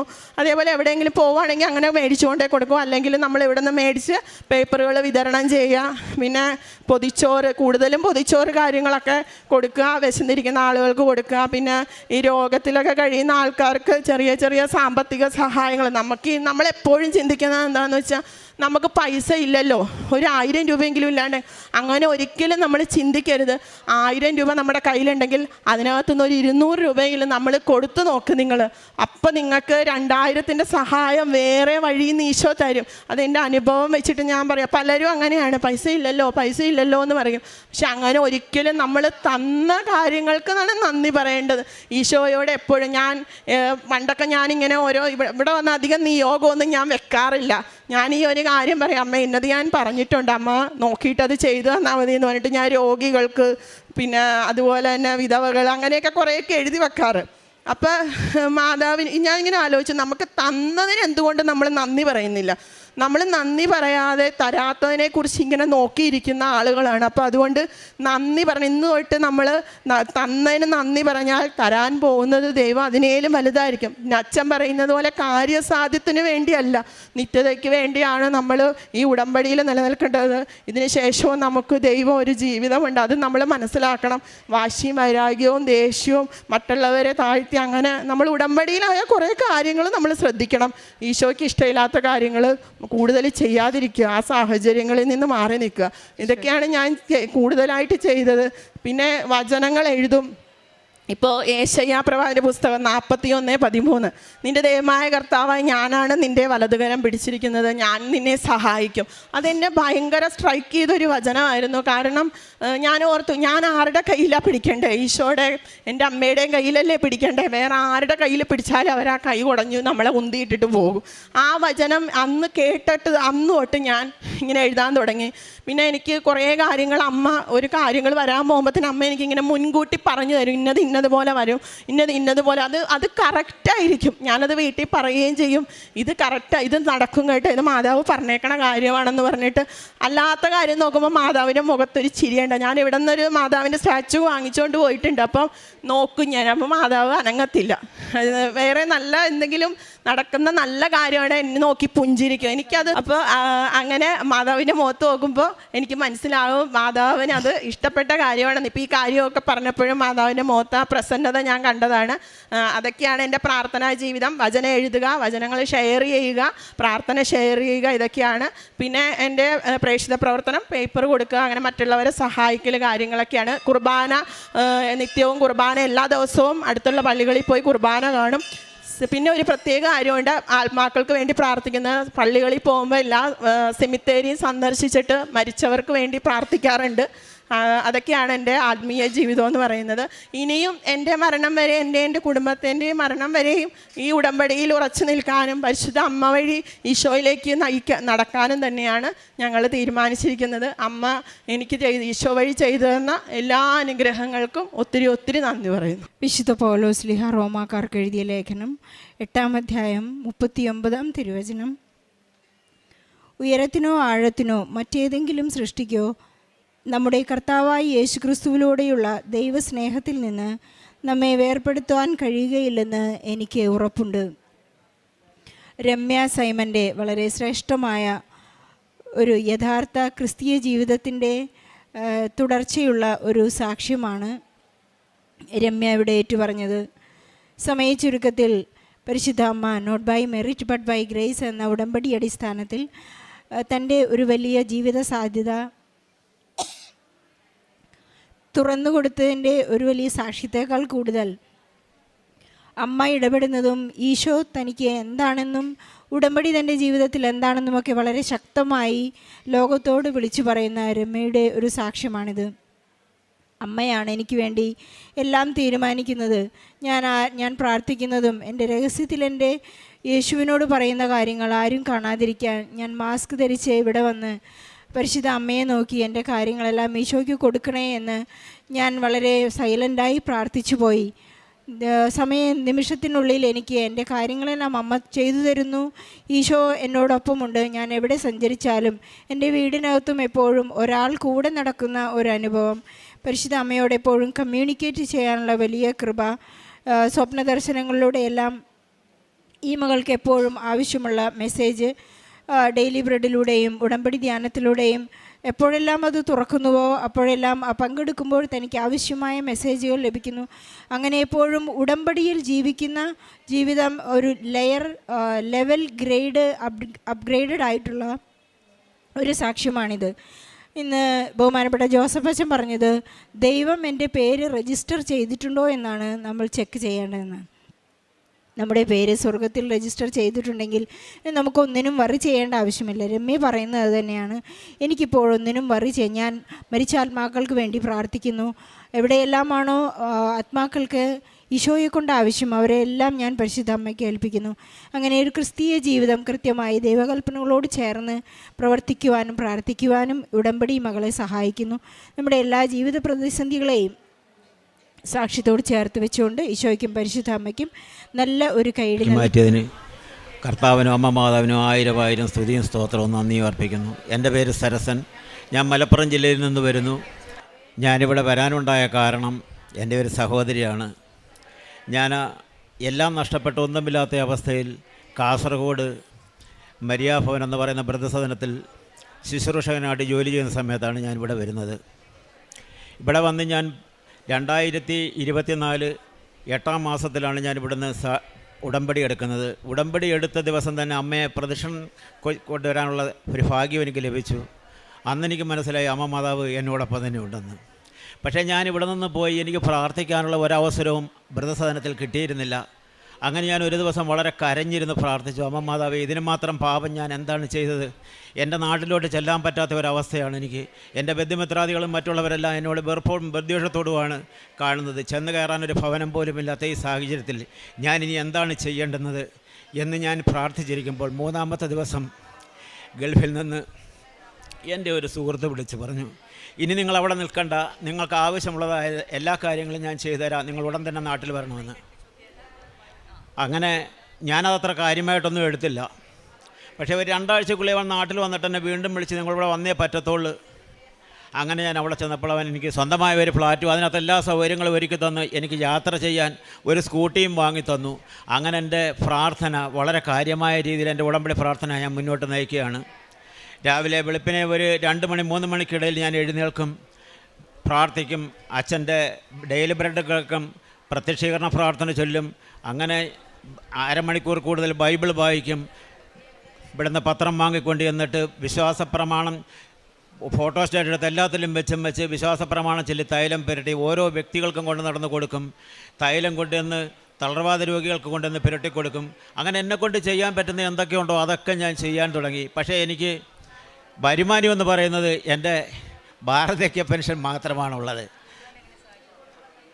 അങ്ങനെ ഈ കൂട്ടുകാരൻ എന്നെ സഹായിച്ചതിൻ്റെ കാര്യം എന്ന് പറഞ്ഞാൽ എനിക്ക് തന്നെ അറിയത്തില്ല ഇതെന്താ അവൻ അങ്ങനെ ചെയ്യാനുണ്ടായ കാരണമൊന്നും അറിയത്തില്ല. പക്ഷേ ഈ ഒരു ഉപകാരം എനിക്ക് എൻ്റെ ജീവിതത്തിൽ ഒരിക്കലും എൻ്റെ അമ്മ മാതാവിനോട് മറക്കാൻ കഴിയത്തില്ല.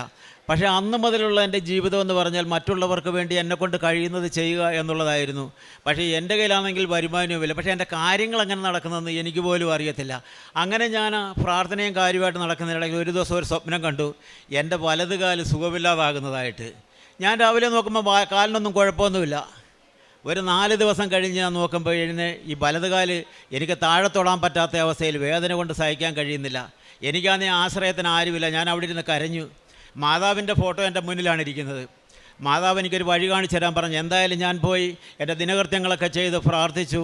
രാവിലെ ഞാനൊരു ഓർത്തോ ഡോക്ടറെ അടുത്ത് ചെന്നപ്പോൾ ഡോക്ടർ എന്നെ നോക്കിയിട്ട് പറഞ്ഞു, കാല് മൊത്തം പഴുത്ത് ഇൻഫെക്ഷനായി പോയി, ഇനി എന്താ ചെയ്യുക? ഈ കാല് മുകളിൽ കെട്ടിയിടണം. ഞാൻ പറഞ്ഞു, ആരാ കെട്ടിത്തരുന്നത്? എനിക്ക് ആരുമില്ല. അതുകൊണ്ട് ബ്ലഡൊക്കെ ടെസ്റ്റ് ചെയ്യാൻ പറഞ്ഞു. ടെസ്റ്റ് ചെയ്തപ്പോൾ ഒന്നും നോർമലല്ല. എങ്കിൽ തന്നെ ഒരു ഇഞ്ചക്ഷൻ എടുത്ത് ഞാൻ ഭവനത്തിൽ ഒരു വിധത്തിൽ തിരിച്ചു വന്നു. അങ്ങനെ ഞാൻ പ്രാർത്ഥന കൊണ്ട് നടന്നു. 2 ദിവസം കഴിഞ്ഞപ്പോൾ ഞാൻ വിചാരിച്ചു ഈ ബ്ലഡ് ഒന്നും കൂടെ ടെസ്റ്റ് ചെയ്താൽ എന്താ. ഞാൻ പോയി ടെസ്റ്റ് ചെയ്തപ്പോൾ എല്ലാം നോർമലാണ്. 3-ാമത്തെ ദിവസം ഞാൻ വീണ്ടും പ്രാർത്ഥിച്ചുകൊണ്ടിരിക്കുമ്പോൾ എൻ്റെ കാലിൽ കൂടെ എന്തോ എഴയുന്നതായിട്ട് തോന്നി. നോക്കുമ്പോൾ കാല് പൊട്ടി ഒഴുകി രക്തവും പഴുപ്പുമായി അങ്ങനെ പോയിക്കൊണ്ടിരിക്കുന്നു. ഞാനതെല്ലാം തുടച്ച് വൃത്തിയാക്കി. പക്ഷേ എനിക്ക് ഭയമൊന്നും ഉണ്ടായില്ല. വിശുദ്ധ തൈലമെടുത്ത് വിശ്വാസപ്രമാണം ചൊല്ലി ഞാൻ 3 ദിവസം പുരട്ടി. ഒരു അടയാളം പോലുമില്ലാതെ ആ മുറിവ് എനിക്ക് കരിയിച്ചു തന്നു. അതിനുശേഷം വീണ്ടും ഒരാഴ്ച കഴിഞ്ഞപ്പോഴത്തേക്ക് എൻ്റെ വായിലൊരു മുറിവുണ്ടായി. അതിനെ അമ്മ മാതാവ് പരീക്ഷിക്കാൻ വേണ്ടി തന്നാണെന്ന് എനിക്കറിയാം. പക്ഷേ ഞാൻ തൈലമൊന്നും പുരട്ടിയില്ല. വേറെ മെഡിക്കൽ സ്റ്റോറിൽ നിന്ന് വാങ്ങിയ ഒരു ഗുളികയും കഴിച്ചു, അത് പേസ്റ്റും പുരട്ടി. പക്ഷേ 45 ദിവസമായപ്പോഴത്തേക്ക് മുറിവ് വലിയ രീതിയിൽ വളർന്നു. അപ്പോൾ എനിക്ക് തോന്നിയിടാ, ഈ ഉപ്പും തേനും തൈലും ഇവിടെ ഇരിക്കുമ്പോൾ പിന്നെ എന്തിനാണ് ഞാൻ അതിന് പോയത്? ഞാൻ വിശ്വാസപ്രമാണം ചൊല്ലി 3 കൂടെ മിക്സ് ചെയ്തെൻ്റെ വായിൽ പുരട്ടി. 3-ാമത്തെ ദിവസം അതും കരിഞ്ഞു പോയി. അങ്ങനെ എൻ്റെ 3-ാമത്തെ സാക്ഷ്യം. ഇനിയുള്ളതാണ് എൻ്റെ ഏറ്റവും വലിയ സാക്ഷ്യം. 28 വർഷം കൊണ്ട് ഞാൻ അനുഭവിക്കുന്ന ഒരു വലിയ രോഗമുണ്ട് എനിക്ക്. മറ്റൊന്നുമല്ല, രാവിലെ 7 മണിക്ക് ഭക്ഷണം കഴിക്കാൻ തുടങ്ങിയാൽ എപ്പോഴും കഴിച്ചുകൊണ്ടേയിരിക്കണം. ഒരു ശകലം വിട്ടുപോയിട്ടുണ്ടെങ്കിൽ ശരീരം കൊഴിഞ്ഞ് താഴെ വീഴും. അതായിരുന്നു എൻ്റെ ഒരവസ്ഥ. ഇത് കാരണത്താൽ ഞാൻ എങ്ങും പോകത്തില്ല. അഥവാ പോകണമെന്നുണ്ടെങ്കിൽ ഭക്ഷണത്തിൻ്റെ അറേഞ്ച്മെൻറ്റ് ഞാൻ ആദ്യം തന്നെ ചെയ്യും, അല്ലെങ്കിൽ നടക്കുകയില്ല. അങ്ങനെ അച്ഛൻ്റെ ഈ ധ്യാനമൊക്കെ കേൾക്കുമ്പോൾ അച്ഛൻ പറയും, ഉപവസിക്കുന്നതിനെക്കുറിച്ച് പറയും. അപ്പം ഞാൻ ചിരിച്ചും കൊണ്ട് അച്ഛനോട് തന്നെ പറയും, ഞാനങ്ങനെ ഉപവസിക്കുന്നത്, എപ്പോഴും ഭക്ഷണം കഴിച്ചുകൊണ്ടേ ഇരിക്കേണ്ടത്, എനിക്ക് ഉപവസിക്കാൻ കഴിയത്തില്ല. 2 പ്രാവശ്യം ഞാൻ നിയോഗത്തിൽ വെച്ചിട്ടും എനിക്ക് സൗഖ്യം കിട്ടിയില്ല. അപ്പോൾ ഒരു ദിവസം അച്ഛൻ പറഞ്ഞ് എപ്പോഴും ഇങ്ങനെ നിയോഗം വെക്കേണ്ട ആവശ്യങ്ങളൊന്നുമില്ല എന്ന് അച്ഛൻ്റെ ധ്യാനത്തിൽ കൂടെ കേട്ടപ്പോൾ ഞാൻ അതങ്ങ് നിർത്തലാക്കി. അങ്ങനെ 2025 ജപമാല റാലി വന്നു. അപ്പോൾ എൻ്റെ സഹോദരി പറഞ്ഞു, വരുന്നുണ്ടോ എന്ന് ചോദിച്ചു. ഞാൻ പറഞ്ഞു, എനിക്ക് ഡിസ്ക് കംപ്ലൈൻറ്റ്, 1 കിലോമീറ്റർ പോലും നടക്കാൻ പറ്റില്ല, പിന്നെ എൻ്റെ ഭക്ഷണകാര്യം നിനക്കറിയാമല്ലോ, അതുകൊണ്ട് ഞാൻ വരുന്നില്ല എന്ന് പറഞ്ഞു. അപ്പോൾ എൻ്റെ മനസ്സ് പറഞ്ഞ് ഒന്ന് പൊയ്ക്കളാം. അങ്ങനെ ഞങ്ങൾ 6 മണിക്ക് ഇവിടെ വന്ന് രാവിലെ ഭക്ഷണമൊക്കെ കഴിച്ച് തലേന്ന് തന്നെ ഒരു ബാഗിനകത്ത് ഭക്ഷണത്തിൻ്റെ കാര്യങ്ങളെല്ലാം അറേഞ്ച് ചെയ്ത്. കാര്യം എനിക്കറിയാം എൻ്റെ അവസ്ഥ, ശകലം പ്രശ്നമായി കഴിഞ്ഞാൽ പിന്നെ കൈ കിട്ടുന്നവരെ പിടിച്ച് ഞാൻ തിന്നുകളയും, അതാണ് എൻ്റെ ഒരു പ്രശ്നം. അങ്ങനെ ഞാൻ ഒരു കുപ്പി വെള്ളമായിട്ട്, ചെറിയൊരു കുപ്പി വെള്ളം, ബാക്കിയെല്ലാം എൻ്റെ മകൻ്റെ കൊടുത്തിട്ട് പറഞ്ഞ് ബാഗിൽ നീ സൂക്ഷിച്ചോ എന്ന് പറഞ്ഞ്, ജപമാല കയ്യിലുണ്ട്. ഞാൻ ജപമാല ചൊല്ലിക്കൊണ്ട് ഇവരെ ആരെയും ശ്രദ്ധിച്ചില്ല, എങ്ങും നിന്നതുമില്ല ഇരുന്നതുമില്ല. ഈ ചെറിയ കുപ്പി വെള്ളം കുടിച്ചുകൊണ്ട് 12 മണിയായപ്പോൾ അർത്തിങ്കൽ പള്ളിയിലെത്തി. എനിക്ക് തന്നെ അത്ഭുതമായിപ്പോൾ, എന്നെ ഇത് ആര് കൊണ്ടുവന്ന് എന്ന് എനിക്ക് പോലും അറിയത്തില്ല. കാര്യം എന്ന് പറഞ്ഞാൽ 1 കിലോമീറ്റർ പോലും നടക്കാൻ പറ്റത്തില്ല, വിശപ്പ് സഹിക്കാൻ കഴിയത്തില്ല. അവിടുന്ന് ഞാനൊരു കഞ്ഞി വാങ്ങിച്ചു കുടിച്ചപ്പോൾ കുടിക്കാൻ പറ്റിയില്ല. പക്ഷേ അതിനുശേഷം ഇന്ന് വരെ ഞാൻ നോർമൽ കണ്ടീഷനാണ്. സാധാരണ ഒരു മനുഷ്യൻ കഴിക്കുന്ന ഭക്ഷണം മതി. അന്ന് മുതൽ ഞാൻ ഉപവസിക്കാൻ തുടങ്ങി. പിന്നെ ഇന്ന് വരെ ഒരു ദിവസം പോലും ഞാൻ ഉപവാസം മുടക്കിയിട്ടില്ല. പള്ളിയിൽ പോകാൻ തുടങ്ങി, എല്ലാ ദിവസവും കുർബാന പോയി കാണും. പിന്നെ മറ്റുള്ള കാര്യങ്ങളെന്ന് പറഞ്ഞു കഴിഞ്ഞാൽ എന്നെക്കൊണ്ട് കഴിയുന്നത്, ഒരു വരുമാനവും ഇല്ലാത്ത എനിക്കിങ്ങനെ സഹായിക്കാൻ പറ്റും. പക്ഷേ എവിടുന്നാന്ന് അറിയത്തില്ല, എവിടുന്നൊക്കെയോ കിട്ടുന്നതെല്ലാം കൊടുക്കും. അത് പണ്ടും അങ്ങനെ തന്നെയായിരുന്നു. അതുകൊണ്ടാണ് എന്നെ എല്ലാവരും വെറുത്ത് പോയത്. കണ്ടവർക്ക് നാട്ടുകാർക്കൊക്കെ കൊടുക്കുമായിരുന്നു. ഒരു ദുഷിച്ച ജീവിതം എൻ്റെ ജീവിതത്തിലായിരുന്നു. ലഹരി സാധനം ഉപയോഗിക്കത്തില്ല, അങ്ങനെയുള്ള ഒരു പ്രശ്നങ്ങളും ഇല്ലാത്ത ഒരു മനുഷ്യനായിരുന്നു. എല്ലാം ഉണ്ടായിരുന്നു. അവസാനം ഒന്നുമില്ലാതെ പോയി. പക്ഷേ ഇപ്പോൾ വീണ്ടും ഞാൻ പുതിയൊരു ജീവിതത്തിലേക്ക് കടന്നുകൊണ്ടിരിക്കുകയാണ്. എല്ലാവരും എനിക്ക് വേണ്ടി പ്രാർത്ഥിക്കണം. പ്രത്യേകിച്ച് ഈശോയും അമ്മയെ എൻ്റെ ജീവിതത്തിൽ ഒരിക്കലും ഞാൻ മറക്കത്തില്ല. എൻ്റെ ജീവിതാവസാനം വരെ കർത്താവിൻ്റെ ഉടമ്പടിയിൽ ജീവിക്കണമെന്നും എൻ്റെ ആത്മാവ് നിത്യതയിലെത്തണമെന്നും വളരെയധികം ആഗ്രഹത്തോടു കൂടിയാണ് ഞാൻ ഇന്ന് ജീവിക്കുന്നത്. കാരുണ്യ പ്രവർത്തികളെന്ന് പറയുന്നത് ഇത് തന്നെ. ഓട്ടിസം ബാധിച്ച കുഞ്ഞുങ്ങൾക്ക് കൊണ്ടുവന്ന് പെൻഷൻ കിട്ടുമ്പം അതിൽ കൂടുതൽ അവർക്ക് കൊടുക്കും. പത്രം, പിന്നെ എല്ലാവർക്കും ഈ വിശ്വാസ പ്രമാണം, പിന്നെ ഫോട്ടോസ്റ്റാറ്റ് എടുത്ത് എല്ലാത്തിലും വെച്ച് കൊടുക്കും. തൈലം വിശ്വാസ പ്രമാണം ചൊല്ലിപ്പരട്ടി കൊടുക്കും. അങ്ങനെ ഓരോ കാര്യങ്ങൾ, തൈലം കൊണ്ടുവന്ന് സുഖമില്ലാത്ത ആൾക്കാർക്ക് നെറ്റിയിൽ കുരിശ് വരച്ചു കൊടുക്കും. അങ്ങനെയൊക്കെയുള്ള കാര്യങ്ങളാണ് ചെയ്തത്. എന്നെക്കൊണ്ട് കഴിയുന്നത് ചെയ്തുകൊണ്ടേ ഇരിക്കുന്നു. എൻ്റെ ജീവിതാവസാനം വരെ ഈ ഉടമ്പടിയിൽ ജീവിക്കുക. ആത്മീയ ജീവിതം എന്ന് പറയുന്നതെന്ന് പറഞ്ഞാൽ ജപമാല ചൊല്ലുക ഒരു ദിവസം പോലുമില്ല, എല്ലാ ദിവസവും ജപമാല ചൊല്ലും. അത് സമയം കണ്ടെത്തി ഞാൻ ചൊല്ലിയിരിക്കും ജപമാല. മാതാവുമായിട്ട് ഇത്രയും ഞാൻ അടുക്കുമെന്ന് ഒരിക്കലും വിചാരിച്ച, കാരണം മാതാവിന് എനിക്ക് അത്ര വലിയ കാര്യമല്ലായിരുന്നു. ഒരിക്കലും ആ മാതാവിനെ ഞാൻ സ്വപ്നം കണ്ടതാണ്. പക്ഷേ ഇന്ന് ഞാൻ പലപ്പോഴും പറയുമെന്ന് കാണാം, പക്ഷേ കാണാൻ പറ്റില്ല. ഒരു ദിവസം ഞാൻ കഴിഞ്ഞ ഇവിടെ വന്ന സമയത്ത്, ഉടമ്പടി പുതുക്കാൻ വന്ന സമയത്ത് അവിടെ വെച്ച് എനിക്കൊരു സുഗന്ധാഭിഷേകം ഉണ്ടായി. ഞാൻ വിചാരിച്ച ആരെങ്കിലും സ്പ്രേ അടിച്ചുകൊണ്ട് വന്നതായിരിക്കും. അതും കഴിഞ്ഞ് ഞാൻ അവിടെ ചെന്നപ്പോൾ അവിടെ വെച്ച് കൊണ്ടായി. അപ്പം ഞാൻ മനസ്സുകൊണ്ട് വിചാരിച്ച്, ഇത് ഇവരിവിടൊക്കെ അടിച്ചിട്ടേക്കുന്നത് ആർക്കെങ്കിലും ഈ മണം കേൾക്കാൻ വേണ്ടിയിട്ട്. പക്ഷേ ഇന്ന് മുതൽ പല പ്രാവശ്യം ഞാൻ മാതാവിനോട് പറഞ്ഞു, എനിക്ക് ആ മണം ഉണ്ടായിട്ടില്ല. ഇപ്പം ഞാൻ വീണ്ടും മാതാവിനോട് പ്രാർത്ഥിച്ചുകൊണ്ടിരിക്കുക, എനിക്ക് സുഗന്ധാഭിഷേകത്തിന് വേണ്ടിയിട്ട്. കൂടുതലും ഞാൻ ആത്മീയമായ രീതിയിലാണ് മുന്നോട്ട് പോയിക്കൊണ്ടിരിക്കുന്നത്. എൻ്റെ ജീവിതാവസാനം വരെ ഈ ജീവിതത്തിൽ അമ്മ മാതാവിനോടും പാപ്പായോടും ഞാൻ ഒരുപാട് കടപ്പെട്ടിരിക്കുന്നു. എല്ലാവർക്കും നന്ദി, നമസ്കാരം. കണ്ണീരോടെയാണ് അവർ വരുന്നത്. എന്നാൽ ഞാൻ അവരെ ആശ്വസിപ്പിച്ച് നയിക്കും. ഞാൻ അവരെ നീരൊഴുക്കുകളിലേക്ക് നയിക്കും. അവരുടെ വഴി സുഗമമായിരിക്കും, അവർക്ക് കാലിടറുകയില്ല.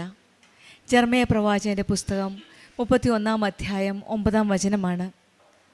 കണ്ണീരോടെ നാം വരുന്നു. പരിശുദ്ധ അമ്മ, കൃപാസന അമ്മയിലൂടെ ഈശോയിൽ നിന്ന് നാം ആശ്വാസം അനുഭവിക്കുന്നു. ദുഃഖങ്ങളിൽ നിന്നും, രോഗങ്ങളിൽ നിന്നും, പ്രശ്നങ്ങളിൽ നിന്നും, വിഷമങ്ങളിൽ നിന്നുമെല്ലാം ഒരാശ്വാസമാണ് പരിശുദ്ധമ്മ ജീവനോടെ പ്രത്യക്ഷപ്പെട്ട ഈ ആലയത്തിൽ കണ്ണീരോടെ വരുമ്പോൾ നമ്മളെ ആശ്വസിപ്പിക്കുന്ന ഒരമ്മയാണ് കൃപാസനം അമ്മ. സുഗമമായ വഴിയിലൂടെ തളരാതെ ഇടറാതെ നമ്മെ താങ്ങി നിർത്തുന്ന ഒരമ്മ. ആ അമ്മയുടെ സ്നേഹവും കരുണയും അനുഭവിച്ചറിഞ്ഞ ഒരു വലിയ ദൈവാനുഭവ സാക്ഷ്യമാണ് നാം ഇപ്പോൾ കേട്ടത്. സർസൺ എന്ന സഹോദരൻ്റെ സാക്ഷ്യത്തിൽ എല്ലാം നഷ്ടപ്പെട്ട് ജീവിതം തന്നെ എങ്ങനെ മുന്നോട്ട് എന്ന വിചാരത്തിൽ, വിഷമത്തിൽ, ആ സങ്കട നിമിഷങ്ങളിൽ, ഒന്നും ഇല്ല എല്ലാം കൈവിട്ടു പോയി എന്ന നിമിഷങ്ങളിൽ മലപ്പുറത്തുള്ള വൃദ്ധസദനത്തിൽ ശുശ്രൂഷയ്ക്കായി എത്തിയതാണ് സാർസൺ എന്ന സഹോദരൻ. ആരോ കൃപാസനത്തെപ്പറ്റി സംസാരിക്കുകയും കൃപാസനം അമ്മയെ പറ്റി അറിയുകയും പിന്നീട് പരിശുദ്ധ അമ്മ ജീവനോടെ പ്രത്യക്ഷപ്പെട്ട ഈ ആലയത്തിൽ വന്ന് ഉടമ്പടി എടുക്കുകയുമാണ് ചെയ്തത്. ഉടമ്പടി എടുത്ത് പ്രാർത്ഥിച്ചതിന് 3-ാം ദിവസം തന്നെ വന്ന് പ്രാർത്ഥിച്ചത് ഇതിങ്ങനെയായിരുന്നു: എനിക്ക് ഭവനമില്ല, എൻ്റെ ബന്ധുക്കാരാരുമില്ല, ഒരിടമില്ല കയറി കിടക്കാൻ, ഒരു സ്ഥലമില്ല പോകുവാൻ, വൃദ്ധസദനത്തിൽ ശുശ്രൂഷകനായിട്ട് എത്ര നാളിനെ മുന്നോട്ട് പോകണമെന്ന് അമ്മയുടെ കാൽക്കൽ കണ്ണീരോടെ പ്രാർത്ഥിച്ചു. അതിൻ്റെ ഫലമായിട്ട് പ്രാർത്ഥിച്ച് 3-ാം ദിവസം വീട്ടിൽ ആ ശുശ്രൂഷ വൃദ്ധസദനത്തിൽ എത്തിയപ്പോൾ തന്നെ അവിടെ പ്രാർത്ഥിക്കാൻ ഉടമ്പടിയുടെ നിയമപ്രകാരം നിബന്ധനകളനുസരിച്ച് പ്രാർത്ഥിക്കാനുള്ള അസൗകര്യങ്ങളൊക്കെ ഉണ്ടായിരുന്നു. അപ്പോഴും അമ്മയോട് പ്രാർത്ഥിച്ചു, അമ്മ എനിക്കൊരു സൗകര്യമില്ല പ്രാർത്ഥിക്കാൻ, ഒരു ഭവനമുണ്ടായിരുന്നെങ്കിൽ എനിക്ക് പ്രാർത്ഥിക്കാൻ ഒരിടമുണ്ടാകുമെന്നാണ് പ്രാർത്ഥിച്ചത്. അതിൻ്റെ ഫലമായിട്ട് ഉടമ്പടി എടുത്ത 3-ാം ദിവസം വിദേശത്ത് നിന്ന് പഴയ ഒരു ബന്ധു ഫോൺ വിളിക്കുകയാണ്. ഒരു കൂട്ടുകാരൻ, ഒരിക്കലും പ്രതീക്ഷിക്കാത്ത ഒരു കൂട്ടുകാരൻ. ആ കൂട്ടുകാരൻ വിളിച്ചിങ്ങനെയാണ് പറയുന്നത്: നീ ഇനി അവിടെ നിൽക്കേണ്ട, ഞാനൊരു സ്ഥലം തരാമെന്നാണ്. ചെന്നപ്പോൾ ഒരു നല്ല ഫ്ലാറ്റും പിന്നീട് ഈ സഹോദരൻ ഉപയോഗിക്കാനുള്ളൊരു സ്കൂട്ടിയുമാണ് ഈ കൂട്ടുകാരൻ മേടിച്ചു കൊടുത്തത്. അവിടെ വലിയൊരു പരിശുദ്ധ അമ്മയുടെ ഒരു ഇടപെടലാണ് സർസൻ എന്ന സഹോദരൻ്റെ ജീവിതത്തിൽ നടന്നത്. പരിശുദ്ധ അമ്മയുടെ കാൽക്കൽ വന്ന് പ്രാർത്ഥിച്ചപ്പോഴേ ഉടമ്പടി ഉടനടി പരിഹാരം എന്ന പോലെ ഈ സഹോദരൻ്റെ ജീവിതത്തിൽ ഒരിക്കലും പ്രതീക്ഷിക്കാത്ത ഈ കൂട്ടുകാരൻ വന്ന് സഹായിക്കുകയാണ്. ആദ്യമൊക്കെ അധികം സീരിയസ് ആയിട്ട് എടുത്തില്ല. പിന്നീട് വീണ്ടും ഈ കൂട്ടുകാരൻ തന്നെ നാട്ടിൽ വന്നപ്പോൾ വീണ്ടും വിളിക്കുകയാണ്, സർസൻ എൻ്റെ അടുത്തേക്ക് വരാൻ പറഞ്ഞ്. ഇതാണ് പരിശുദ്ധ അമ്മയുടെ സാന്നിധ്യവും സംരക്ഷണവും സ്നേഹവും എന്ന് പറയുന്നത്.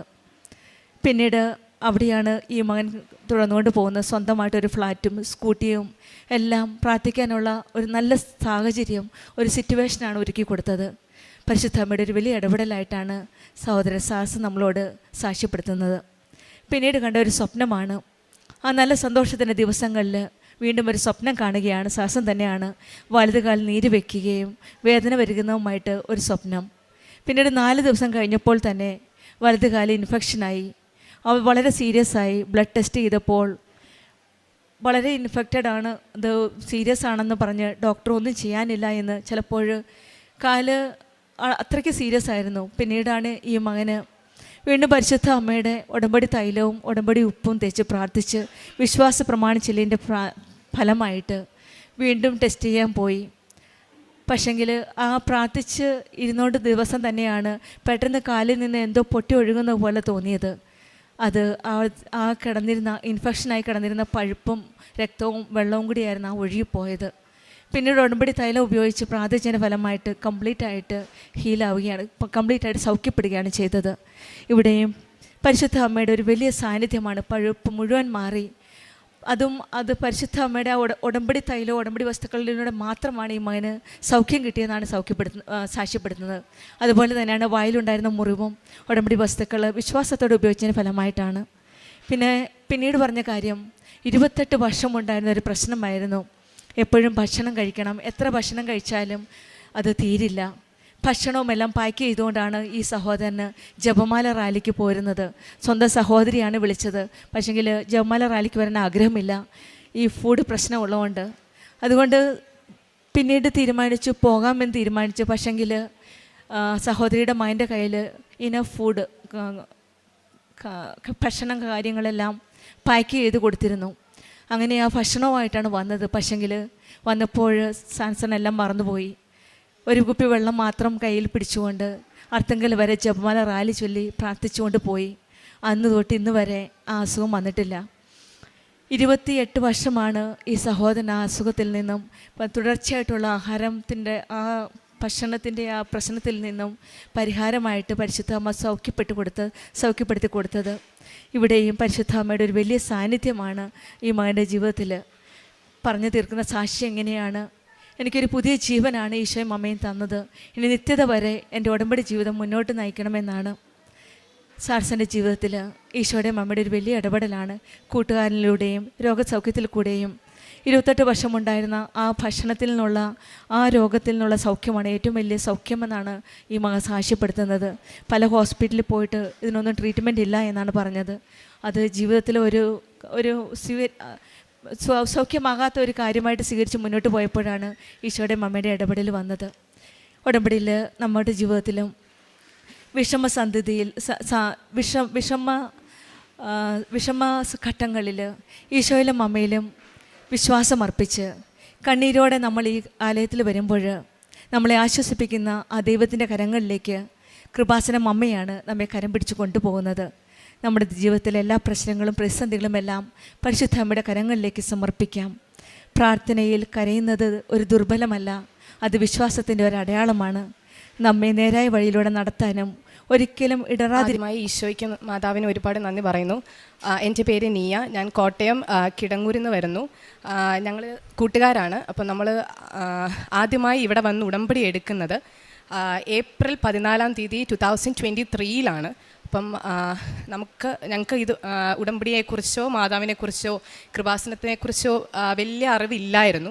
അപ്പം നമ്മൾ ആദ്യമായി മാതാവിനെക്കുറിച്ച് അറിയുന്നത് എൻ്റെ ഒരു ഫ്രണ്ടിൻ്റെ അമ്മ വഴിയാണ്. ഞങ്ങൾ ഉടമ്പടിനെക്കുറിച്ചും മാതാവിനെക്കുറിച്ചും അറിയുന്നത്. അങ്ങനെ നമ്മൾ ഒരു ദിവസം ഇവിടെ വന്ന് ഉടമ്പടി എടുത്തു. അത് ഞങ്ങൾ നേഴ്സിംഗ് പഠിച്ചുകൊണ്ടിരിക്കുന്ന BSc നേഴ്സിംഗ് പഠിച്ചുകൊണ്ടിരിക്കുന്ന വിദ്യാർത്ഥികളായിരുന്നു. ഞങ്ങൾ ഫസ്റ്റ് ഇയർ നഴ്സിംഗ് പഠിച്ചുകൊണ്ടിരുന്ന സമയത്താണ് ഞങ്ങളിവിടെ വന്ന് ആദ്യമായി ഉടമ്പടി എടുക്കുന്നത്. ഉടമ്പടി എടുത്തു. ഞങ്ങൾ കുറച്ച് കൂട്ടുകാരെല്ലാവരും കൂടെ വന്നാണ് ഇവിടെ ഉടമ്പടി എടുക്കുന്നത്. ഉടമ്പടി എടുത്തിട്ട് പോയി ഞങ്ങൾ കൂടുതലും നിയോഗം വെച്ചിരുന്നത് ഈ 4 വർഷവും സപ്ലി ഇല്ലാതെ ഞങ്ങളെ പാസ്സാക്കി അനുഗ്രഹിക്കണേ മാതാവേ എന്നായിരുന്നു ഞങ്ങളുടെ എല്ലാവരുടെയും നിയോഗം ആദ്യത്തേത്. കാരണം ഞങ്ങളുടെ കൂടെ തന്നെ ഇയർ ബാക്കുള്ളവരും അതുപോലെ തന്നെ ഒത്തിരി സപ്ലി ഉള്ളവരും ഒക്കെ ഉണ്ട്. അപ്പോൾ അവർ ബുദ്ധിമുട്ടുന്നത് നമ്മൾ കണ്ടിട്ടുണ്ട്. അപ്പോൾ അതുകൊണ്ട് തന്നെ ഞങ്ങൾ അതായിരുന്നു മെയിനായിട്ട് മാതാവിനോട് പറഞ്ഞിരുന്നത്. മാതാവേ, ഞങ്ങളെ 4 വർഷവും പാസ്സാക്കി അനുഗ്രഹിക്കണേ, ഒരു സപ്ലിമെൻ്ററി പോലും എഴുതേണ്ട ഇടവരുത്തരുതേ മാതാവേ എന്നായിരുന്നു നമ്മൾ പറഞ്ഞിരുന്നത്. അങ്ങനെ ഞങ്ങളിവിടെ വന്ന് ഉടമ്പടി എടുത്തിട്ട് പോയി. ഉടമ്പടി എടുത്തു. അങ്ങനെ 4 വർഷവും ഞങ്ങളെ എല്ലാ എക്സാമും എഴുതിക്കൊണ്ടിരുന്നത് ഇവിടുത്തെ എല്ലാ പേപ്പറിലും ഞങ്ങൾ എക്സാം എഴുതി കഴിഞ്ഞിട്ട് മാതാവിൻ്റെ ഉപ്പും അതുപോലെ തന്നെ തൈലവും ഞങ്ങൾ എല്ലാ പേപ്പറിലും കുരിശ് വരച്ച് എല്ലാ പേപ്പറിലും വിശ്വാസ പ്രമാണം ചൊല്ലിയാണ് ഞങ്ങൾ പേപ്പേഴ്സ് കൊടുത്തുകൊണ്ടിരുന്നത് ടീച്ചേഴ്സിന്. അങ്ങനെ ഞങ്ങളുടെ കയ്യിൽ മാതാവിൻ്റെ കാശുരൂപം ഉറക്കെ പിടിച്ചാണ് നമ്മൾ എക്സാം എഴുതിക്കൊണ്ടിരുന്നത്.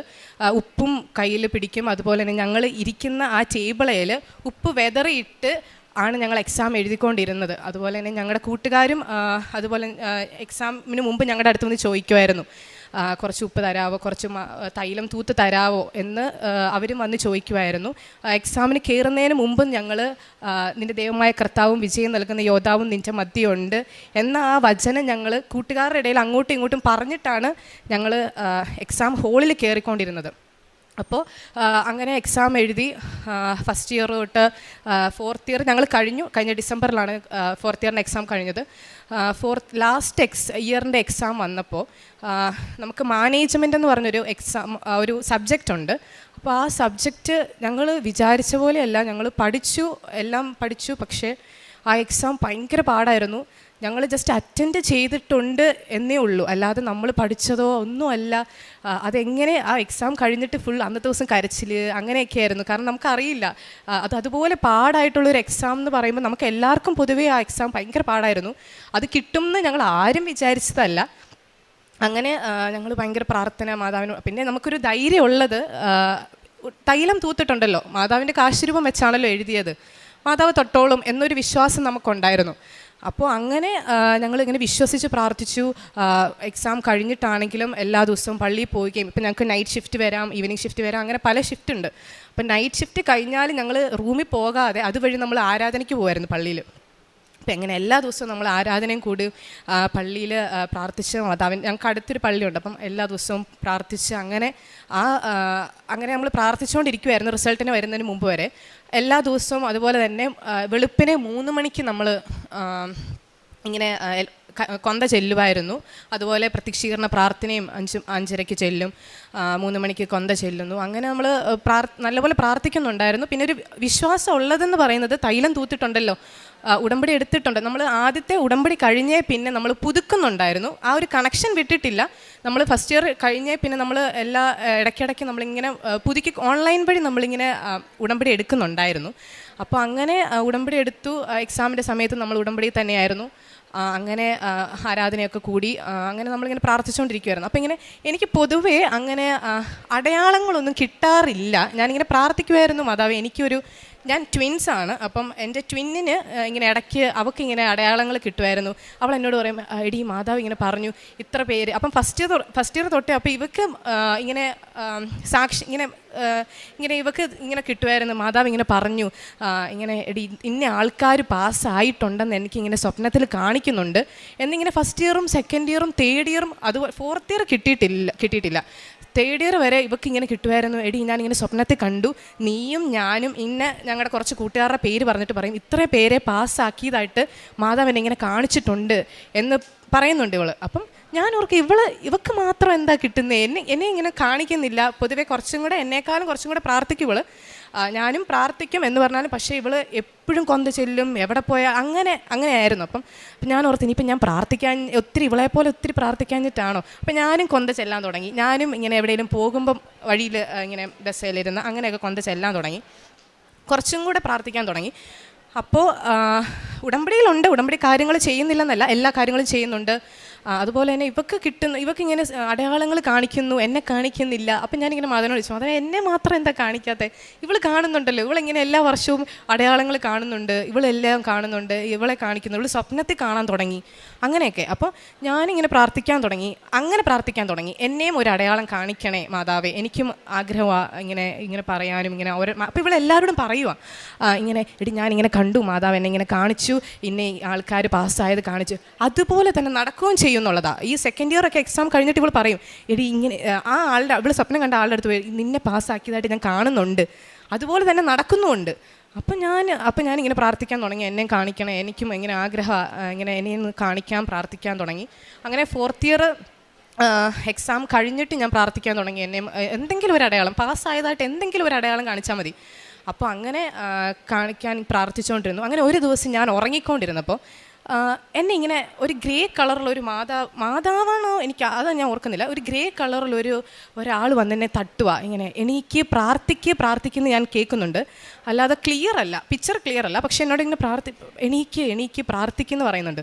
അപ്പം ഇവളെൻ്റെ അപ്പുറത്ത് കിടപ്പണം. അപ്പം ഞാൻ ഇവളോട് പറഞ്ഞു, മിന്നു അപ്പോൾ അവളോട് പറഞ്ഞു, എടി എന്നെ ഇങ്ങനെ വിളിക്കുന്നുണ്ട്, എന്നെ ഇങ്ങനെ രാത്രിയിൽ ഇങ്ങനെ ഇപ്പം ഞാൻ സ്വപ്നം കണ്ട് എണീക്ക് പ്രാർത്ഥിക്കുമെന്ന് കാണുന്നുണ്ട്.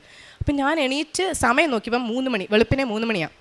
അപ്പം ഞാൻ ഇവളോട് പറഞ്ഞു, എടി ഇങ്ങനെ ഞാൻ സ്വപ്നം കണ്ടു, എന്നാ ചെയ്യണ്ടേ, കാരണം ആദ്യമായിട്ട് എനിക്കൊരു അടയാളം ഇങ്ങനെ കിട്ടുമ്പോൾ എനിക്കൊരു ഭയങ്കര ടെൻഷൻ, നീ നേരാണോ ഇനി അല്ലയോ അറിയത്തില്ലല്ലോ. അപ്പം ഞാനിങ്ങനെ പറഞ്ഞു. അപ്പം മിന്നുവിനോട് പറഞ്ഞു, ഇല്ലടി അത് തന്നെ മാതാവ് നിൻ്റെ അടുത്ത് വന്നതാണ്, നീ പ്രാർത്ഥിക്കുന്നില്ലായിരുന്നോ, മാതാവ് നിൻ്റെ അടുത്ത് വന്നത് തന്നെയാണ് എന്നിങ്ങനെ അവൾ പറയുന്നുണ്ട്. അപ്പം ഞാനും ഇവളും കൂടെ രാവിലെ 3 മണിക്ക് വെളുപ്പിനെ 3 മണിക്ക് ഇരുന്ന് കൊന്ത ചൊല്ലി, കാരണം ഇങ്ങനെ മാതാവ് അടുത്ത് വന്ന് പറഞ്ഞതാണല്ലോ പ്രാർത്ഥിക്കുന്ന എന്നോട് പറയുന്നത്. അപ്പം ഞാനിങ്ങനെ 3 മണിക്ക് ഇങ്ങനെ അന്ന് രാവിലെ 3 മണിക്ക് കൊന്ത ചൊല്ലുകയും അതുപോലെ പ്രത്യക്ഷീകരണ പ്രാർത്ഥന ചൊല്ലുകയും വിശ്വാസ പ്രമാണം ചൊല്ലുകയും കുറേ നേരം കഴിഞ്ഞിട്ടാണ് ഉറങ്ങിയത്. അങ്ങനെ അത് കഴിഞ്ഞു. ഓക്കെ, അത് കഴിഞ്ഞിട്ട് ഞാൻ മാതാവിനോട് പറഞ്ഞു, മാതാവേ ഒത്തിരി സന്തോഷം, കാരണം എനിക്കിതുവരെ അങ്ങനെയൊന്നും കിട്ടിയിട്ടില്ല, ഇങ്ങനെ അടയാളങ്ങളൊന്നും എനിക്ക് പൊതുവേ കിട്ടിയിട്ടില്ല. അപ്പോൾ അന്ന് ഭയങ്കര സന്തോഷം. അത് കഴിഞ്ഞിട്ട് ഞാൻ മാതാവിനോട് പറഞ്ഞു, ഓക്കെ മാതാവ് എൻ്റെ അടുത്തുണ്ടെന്ന് എനിക്ക് മനസ്സിലായി, ഓക്കെ എന്നെ കൈവിട്ടിട്ടില്ല എന്നെനിക്ക് മനസ്സിലായിട്ടുണ്ട്, പക്ഷേ ഞാൻ പാസ്സാകുന്നതായിട്ട് ഞാൻ സ്വപ്നമൊന്നും കണ്ടില്ലല്ലോ, അങ്ങനെ എന്നെ കാണിച്ചിട്ടില്ലല്ലോ, ഫോർത്ത് ഇയർ പാസ്സാകുന്നതായിട്ട് എന്നെ ഒന്ന് കാണിച്ചൂടെ എന്ന് ഞാനിങ്ങനെ പ്രാർത്ഥിക്കാൻ തുടങ്ങി. അത് കഴിഞ്ഞപ്പോഴത്തേക്കും അങ്ങനെ പ്രാർത്ഥിക്കാൻ തുടങ്ങിക്കഴിഞ്ഞ് ഒരു 2 ആഴ്ച ഞാൻ ഇത് തന്നെ പ്രാർത്ഥിച്ചുകൊണ്ടിരുന്നു, എന്തെങ്കിലും ഒരു അടയാളം കാണിക്കുക, പാസ്സായതായിട്ടൊന്ന് കാണിച്ചാൽ മതി. അത് കഴിഞ്ഞപ്പോൾ എന്നെ ഇങ്ങനെ കാണിച്ചു. ഒരു ദിവസം ഞാൻ ഉറങ്ങുക, അപ്പോൾ എന്നെ ഇങ്ങനെ കാണിക്കുക, നിനക്കും എൻ്റെ ട്വിൻ ഉണ്ടല്ലോ അവക്കും ഡിസ്റ്റിങ്ഷൻ കാണിക്കുന്നുണ്ട്. ഞാൻ ഡിസ്റ്റിങ്ഷൻ പ്രതീക്ഷിക്കുന്നേ ഇല്ല, ബിക്കോസ് ഫോർത്ത് ഇയറിൻ്റെ എക്സാം അതുപോലെ ടഫായിരുന്നു. എനിക്ക് മാനേജ്മെൻ്റ് എന്ന് പറയുന്ന സബ്ജക്റ്റ് ഞാൻ എന്താ എഴുതിയിരിക്കുന്നത് എനിക്ക് ഇപ്പോഴും അറിയത്തില്ല, അതിനകത്ത് എന്തോ ഞാൻ എഴുതിയിരിക്കുന്നതെന്ന്. എന്നിട്ട് ഞാൻ ഡിസ്റ്റിങ്ഷൻ കാണുന്നുണ്ട്. എന്നിട്ട് ഞാൻ എൻ്റെ ഒരു സീനിയറിനെ വിളിച്ച് പറയുക, ചേച്ചി ഞങ്ങൾക്കിങ്ങനെ ഡിസ്റ്റിങ്ഷൻ ഉണ്ട് ചേച്ചി, റിസൾട്ട് വന്നു, ഡിസ്റ്റിങ്ഷൻ ഉണ്ട്, എനിക്കറിയില്ല അതെങ്ങനെയാണ് കിട്ടിയതെന്ന്, കാരണം മാനേജ്മെൻറ്റ് പാടായിരുന്നു എന്ന് എനിക്കറിയാം. അപ്പോൾ ഡിസ്റ്റിങ്ഷൻ ഉണ്ട്, അറിയത്തില്ല, മാതാവായിട്ട് തന്നതാ, കൃപാസന മാതാവ് തന്നതാ എന്ന് ഞാനിങ്ങനെ ചേച്ചിയോട് പറയുന്നുണ്ട്. അപ്പം ഞാൻ അങ്ങനെ സ്വപ്നം കണ്ടു, പക്ഷേ ഞാനത് അങ്ങനെ അത്രയ്ക്ക്, കാരണം വിശ്വസിച്ചു കാണിച്ചു. ഞാൻ അവളോട് പറഞ്ഞു. അപ്പോൾ അവൾ പറഞ്ഞു, എടി ഇത് തന്നെ ആയിരിക്കും, കാരണം എല്ലാ വർഷവും എന്നെ അടയാളം കാണിക്കുന്ന എല്ലാം നടന്നിട്ടുണ്ട്, അപ്പോൾ നിന്നെയും കാണിച്ചതായിരിക്കും, അത് നടക്കുമെന്ന് എന്നോട് ഇങ്ങനെ പറഞ്ഞു. അത് കഴിഞ്ഞപ്പോഴത്തേക്കും ഞാൻ പറഞ്ഞു, ഓക്കെ നോക്കാം. പക്ഷെ ഞാൻ ആരോടും പറഞ്ഞിട്ടില്ല, കാരണം അറിയത്തില്ലല്ലോ എന്നുള്ള രീതിയിൽ വിശ്വാസമുണ്ട്. പക്ഷെ എനിക്കൊരു പേടി, ഞാനോ അത് ഞാനിങ്ങനെ മമ്മിയോട് പറഞ്ഞു, മമ്മി ഞാനിങ്ങനെ കണ്ടിട്ടുണ്ട്, അറിയത്തില്ല എന്ന് ഞാൻ പറഞ്ഞു. അങ്ങനെ റിസൾട്ട് വന്നു, നമുക്ക് ഫെബ്രുവരി റിസൾട്ട് വന്നു. റിസൾട്ട് നോക്കിയപ്പോൾ ഞങ്ങൾക്ക് 2 പേർക്കും ഡിസ്റ്റിങ്ഷൻ. അത് എനിക്ക് എങ്ങനെയാണെന്ന് എനിക്ക് ഇപ്പോഴും അറിയത്തില്ല. കാരണം നമ്മൾ സ്വപ്നം കാണുന്നു, ഡിസ്റ്റിങ്ഷൻ ഉണ്ടെന്ന് മാതാവ് പറയുന്നു, അതുപോലെ തന്നെ നടക്കുന്നു, എല്ലാം അതുപോലെ തന്നെ. എനിക്കത് ഭയങ്കര ഒരു അത്ഭുതമായിട്ട് തോന്നിയത്. കാരണം എനിക്കിതുവരെ അങ്ങനെ അടയാളങ്ങൾ കിട്ടിയിട്ടില്ല.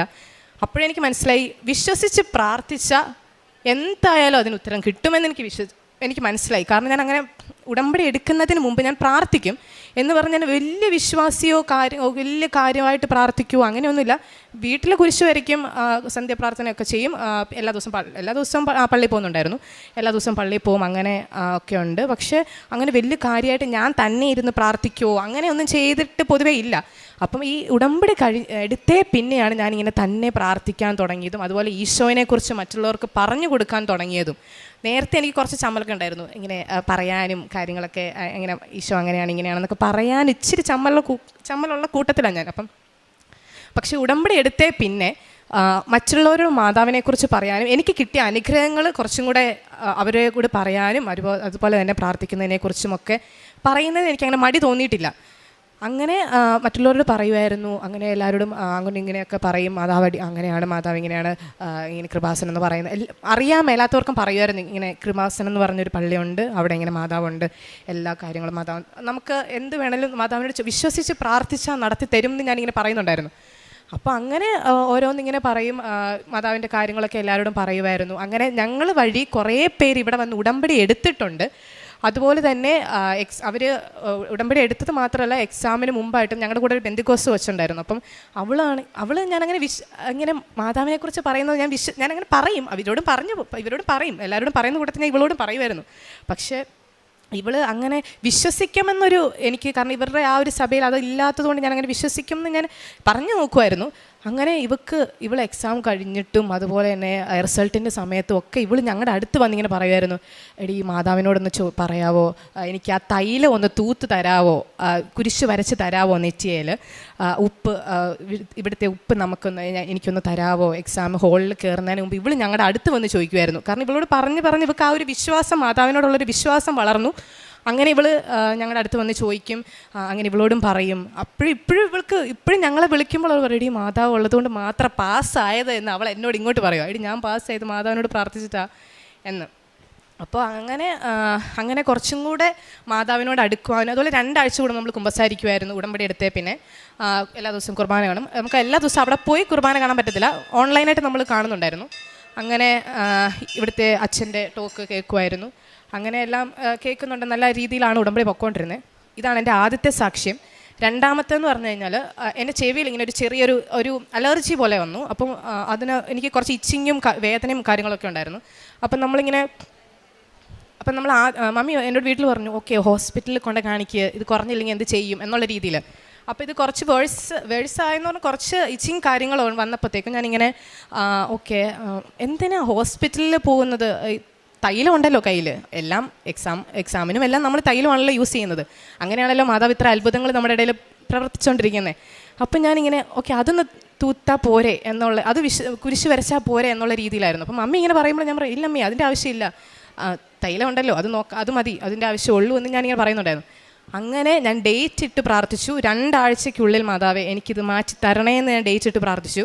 2 ആഴ്ച പോയിട്ട് 1 ആഴ്ച കഴിഞ്ഞപ്പോൾ അതൊരു പാട് പോലും ഇല്ലാതെ അത് നല്ല ലൈക്ക് ഒരു റെഡ് കളറായിട്ട് ഇങ്ങനെ ഭയങ്കര ചൊറിച്ചിലുണ്ടായിരുന്നു. അപ്പോഴത്തേക്കും ഞാനിങ്ങനെ പ്രാർത്ഥിച്ചതിൻ്റെ ഫലമായിട്ട് 1 ആഴ്ച കഴിഞ്ഞപ്പോൾ ഒരു പാട് പോലും ഇല്ല, അത് ക്ലിയർ സ്കിന്നായിട്ട് മാതാവ് മാറ്റി തന്നു. അത് ഭയങ്കര അത്ഭുതമായിരുന്നു. കാരണം അത് വീട്ടിലിങ്ങനെ പറഞ്ഞു. അങ്ങനെയാണ് അവർ കുറച്ചും കൂടെ വിശ്വസിക്കാൻ തുടങ്ങിയത്. അവർക്കും ഓക്കെ പ്രാർത്ഥിക്കുന്നുണ്ട്, കാര്യങ്ങളുണ്ട്, പക്ഷേ ഇവിടുത്തെ കൃപാസനം എന്നുള്ള രീതിയിൽ അവർക്ക് അങ്ങനെ ഓക്കെ പ്രാർത്ഥിച്ചോ എന്നുള്ള ഞങ്ങളോട് പ്രാർത്ഥിച്ചോ എന്നുള്ള രീതിയിലായിരുന്നു. എല്ലാം മാതാവ് ഒരുപോലെയാണല്ലോ, അങ്ങനെ ഒരു ഇതായിരുന്നു. പക്ഷേ ഞങ്ങൾ പറഞ്ഞ് ഞങ്ങൾക്ക് കിട്ടിയ അനുഗ്രഹങ്ങൾ ഇവർ കാണാൻ തുടങ്ങിയ പിന്നെ ഇവർക്കും കുറച്ചും കൂടെ ഇവരും ബിലീവ് ചെയ്യാൻ തുടങ്ങി. അങ്ങനെ ഇവർക്കും ഇപ്പം ഭയങ്കര വിശ്വാസമാണ്. ഇവരും ഇതുപോലെ തന്നെ മമ്മി ഉടമ്പടി എടുത്തു അത് കഴിഞ്ഞ്. അതുപോലെ തന്നെ അവർക്കും ഇപ്പം കുറച്ച് വിശ്വാസമാണ്. അതുപോലെ തന്നെ പ്രേക്ഷിത പ്രവർത്തനം എന്ന് പറഞ്ഞു കഴിഞ്ഞാൽ ഞങ്ങൾ ചെയ്തുകൊണ്ടിരുന്നത്, ഹോസ്പിറ്റലിൽ വർക്ക് ചെയ്തുകൊണ്ടിരിക്കുകയായിരുന്നു. അപ്പം നമ്മുടെ ഹോസ്പിറ്റലിനടുത്ത് തന്നെ ഒരു ചെറിയ കുടിലൊക്കെ പോലെ കുറേ ആൾക്കാർ ഇങ്ങനെ താമസിക്കുന്നുണ്ടായിരുന്നു. അപ്പോൾ അവർക്ക് ഭയങ്കര അവർക്ക് അങ്ങനെ പൈസയോ കാര്യങ്ങളോ ഒന്നുമില്ല, കുറേ കുഞ്ഞു പിള്ളേരുണ്ട്, തെരുവിൽ അങ്ങനത്തെ ഒരു സെറ്റപ്പ്. അപ്പം നമ്മളെല്ലാ മാസവും വീട്ടിൽ നമുക്ക് പോക്കറ്റ് മണി ആയിട്ടാണ് അയച്ചു തരുന്നത്. അപ്പം എല്ലാ മാസവും കുറച്ച് നമ്മൾ സേവ് ചെയ്തിട്ട് ഇവർക്ക് എല്ലാ മാസവും ഒരു നേരത്തെ ആഹാരം നമ്മൾ കൊടുക്കുന്നുണ്ടായിരുന്നു. അപ്പോൾ അതാണ് ഞങ്ങൾ പ്രേക്ഷിത പ്രവർത്തനമായിട്ട് ചെയ്തുകൊണ്ടിരുന്നത്. അതുപോലെ മാതാവിനെക്കുറിച്ച് ഈശോനെക്കുറിച്ച് മറ്റുള്ളവരോട് പറയുകയും അതിനൊരു മടിയും കാണിച്ചിട്ടില്ല. അതുപോലെ അങ്ങനെയായിരുന്നു നമ്മൾ ഉടമ്പടി ജീവിതം മുന്നോട്ട് പോയിക്കൊണ്ടിരുന്നത്. എൻ്റെ പേര് അയോണ മെറിൻ ജോസഫ്. ഞാൻ കൈപ്പുഴ കോട്ടയത്തു നിന്ന് വരുന്നു. ഇതുപോലെ തന്നെ ഞാനും ഫസ്റ്റ് ഇയർ ഞങ്ങളിവിടെ വന്ന് ഉടമ്പടി എടുത്ത് 4th ഇയർ വരെ മാതാവ് നല്ല മാർക്കോടെ പാസ്സാക്കി തന്ന മാതാവിന് 1000 നന്ദി പറയുന്നു. അതുപോലെ തന്നെ എനിക്ക് കഴിഞ്ഞ ദിവസം ഒരു ഇൻ്റർവ്യൂ ഉണ്ടായിരുന്നു. അപ്പം ഞാൻ മാതാവിനോട് ഇങ്ങനെ, ഞാനിപ്പോൾ ഫോണിലായിരുന്നു, അപ്പം ഞാൻ ഉപ്പ് വിതറി ഫോണിൽ തൈലവും പൂശി പ്രാർത്ഥിച്ചു. മാതാവെ എന്നോട് ഒത്തിരി ചോദ്യം ചോദിക്കരുത്, കാര്യം ഞാൻ ബാംഗ്ലൂരിൽ നിന്ന് വന്ന അന്നായിരുന്നു എനിക്ക് ഇൻ്റർവ്യൂ. അപ്പോൾ എന്നോട് ഒത്തിരി ചോദ്യം, ഞാൻ ഒത്തിരി പ്രിപ്പയർ ചെയ്തിട്ടില്ല, ഞാൻ ജസ്റ്റ് ഒരു ചോദ്യം നോക്കി, ഞാൻ എന്നിട്ട് അത് വെച്ച് മാതാവിനോട് പ്രാർത്ഥിച്ചു, മാതാവേ എന്നോട് ഈ ഒരു ചോദ്യം ചോദിക്കാവുള്ളൂ, എനിക്കിത് മാത്രം അറിയത്തുള്ളൂ, ഇതേ പഠിക്കുന്നുള്ളൂ എന്ന് പറഞ്ഞ് ഞാൻ ആ ഒറ്റ ക്വസ്റ്റ്യൻ ഞാൻ പഠിച്ചിട്ടുള്ളൂ. അതുപോലെ തന്നെ ഇൻ്റർവ്യൂവർ എന്നോട് ജസ്റ്റ് പേരും ഇൻട്രൊഡക്ഷനും പറയാൻ പറഞ്ഞു. അതുപോലെ ഞാൻ പഠിച്ച ആ ഒറ്റ ക്വസ്റ്റ്യൻ മാത്രം എന്നോട് ചോദിച്ചു. ഇൻ്റർവ്യൂ ഞാൻ പാസ്സായി. ഈ 23-ാം തീയതി ഞാൻ ജോയിൻ ചെയ്യുവാണ്. അതുപോലെ തന്നെ എനിക്ക് രജിസ്ട്രേഷൻ ഇതുവരെ ആയിട്ടില്ല, അതും മാതാവ് എനിക്ക് 23-ാം തീയതിക്ക് മുമ്പ് നടത്തി തരുമെന്ന് ഞാൻ പ്രതീക്ഷിക്കുന്നു. പിന്നെ മാതാവിന് ഈശോയ്ക്ക് 1000 നന്ദി പറയുന്നു. ലൂക്കായുടെ വിശുദ്ധ സുവിശേഷം 7-ാം അധ്യായം 4-ാം തിരുവചനം. എന്തെന്നാൽ നീ ഇത് ചെയ്തു കൊടുക്കാൻ അവൻ അർഹനാണ്, എന്തെന്നാൽ അവൻ നമ്മുടെ ജനത്തെ സ്നേഹിക്കുന്നു. ശതാധിപൻ്റെ ഭൃത്യനെ സുഖപ്പെടുത്തുന്ന സുവിശേഷ ഭാഗമാണ് നാം കേട്ടത്. ഈശോയോട് ശതാധിപൻ വന്ന് യേശുവിനെ പറ്റി കേട്ട് തൻ്റെ ഭൃത്യനെ സുഖപ്പെടുത്തണമെന്ന് പറയുമ്പോൾ ചില യഹൂദ പ്രമാണികൾ ഈശോയോട് പറയുന്നതാണ്, നീ ഇത് ചെയ്തു കൊടുക്കാൻ അവൻ അർഹനാണ്, എന്തെന്നാൽ അവൻ നമ്മുടെ ജനത്തെ സ്നേഹിക്കുന്നു. ഇന്ന് ഈ അൾത്താരയിൽ നിന്നുകൊണ്ട് നീയായും അയോണായും അവർ ഫ്രണ്ട്സാണ്. ബാംഗ്ലൂരിൽ BSc നഴ്സിംഗ് 4th ഇയർ കഴിഞ്ഞ് റിസൾട്ടിന് ശേഷം ഡിസ്റ്റിങ്ഷനും ഫസ്റ്റ് ക്ലാസ്സും ഒക്കെ കിട്ടി. ആ മക്കൾ ഇവിടെ വന്നു നിന്ന് ഇന്ന് അമ്മയുടെ തിരുനടയിലൂടെ, അമ്മയുടെ ഉടമ്പടിയിലൂടെ ഈശോ തങ്ങൾക്ക് ചെയ്ത വലിയ കൃപാവര പദ്ധതിയെക്കുറിച്ച് നമ്മോട് അവർ പ്രസംഗിക്കുകയാണ്. അവരുടെ ദൈവാനുഭവമാണ് അവർ പ്രസംഗിക്കുന്നത്. അവർ പറഞ്ഞ കാര്യങ്ങൾ നീയ വ്യക്തമായിട്ട് പറഞ്ഞു. എങ്ങനെയാണ് പരിശുദ്ധ അമ്മ തൻ്റെ ജീവിതത്തിൽ ഇടപെട്ടത്? ഒരു സബ്ജക്റ്റ് അത് ആ കോളേജിലുള്ളവർക്ക് മൊത്തം, പരീക്ഷ എഴുതിയവർക്ക് മൊത്തം അത് വളരെ ടഫായിട്ടുള്ള ഒരു സബ്ജക്റ്റ്. അതുമൂലം ആരും തന്നെ പാസ്സാകുമോ എന്ന് അറിയില്ല. എന്നാൽ അത് ഇവർക്ക് ഏറ്റവും കുറച്ചുകൂടി ടഫായിട്ട് നീയായിക്ക് തോന്നി. താൻ പാസ്സാകാൻ യാതൊരു ചാൻസുമില്ല എന്നുള്ള ആ ഒരു അവസ്ഥയിൽ എങ്ങനെ പിന്നീട് തൻ്റെ റിസൾട്ടിൻ്റെ സമയത്ത് 4th ഇയറിൽ അമ്മയുടെ സാന്നിധ്യം ഉണ്ടാകുന്നു. ഇവിടെ പ്രസൻസ്, അതാണ് മരിയൻ കണ്ടൻ്റായിട്ട് നമുക്ക് കാണുവാൻ കഴിയുക. അമ്മ തന്നെ വന്നു, അമ്മ തന്നെ പറഞ്ഞു കൊടുക്കുന്നു.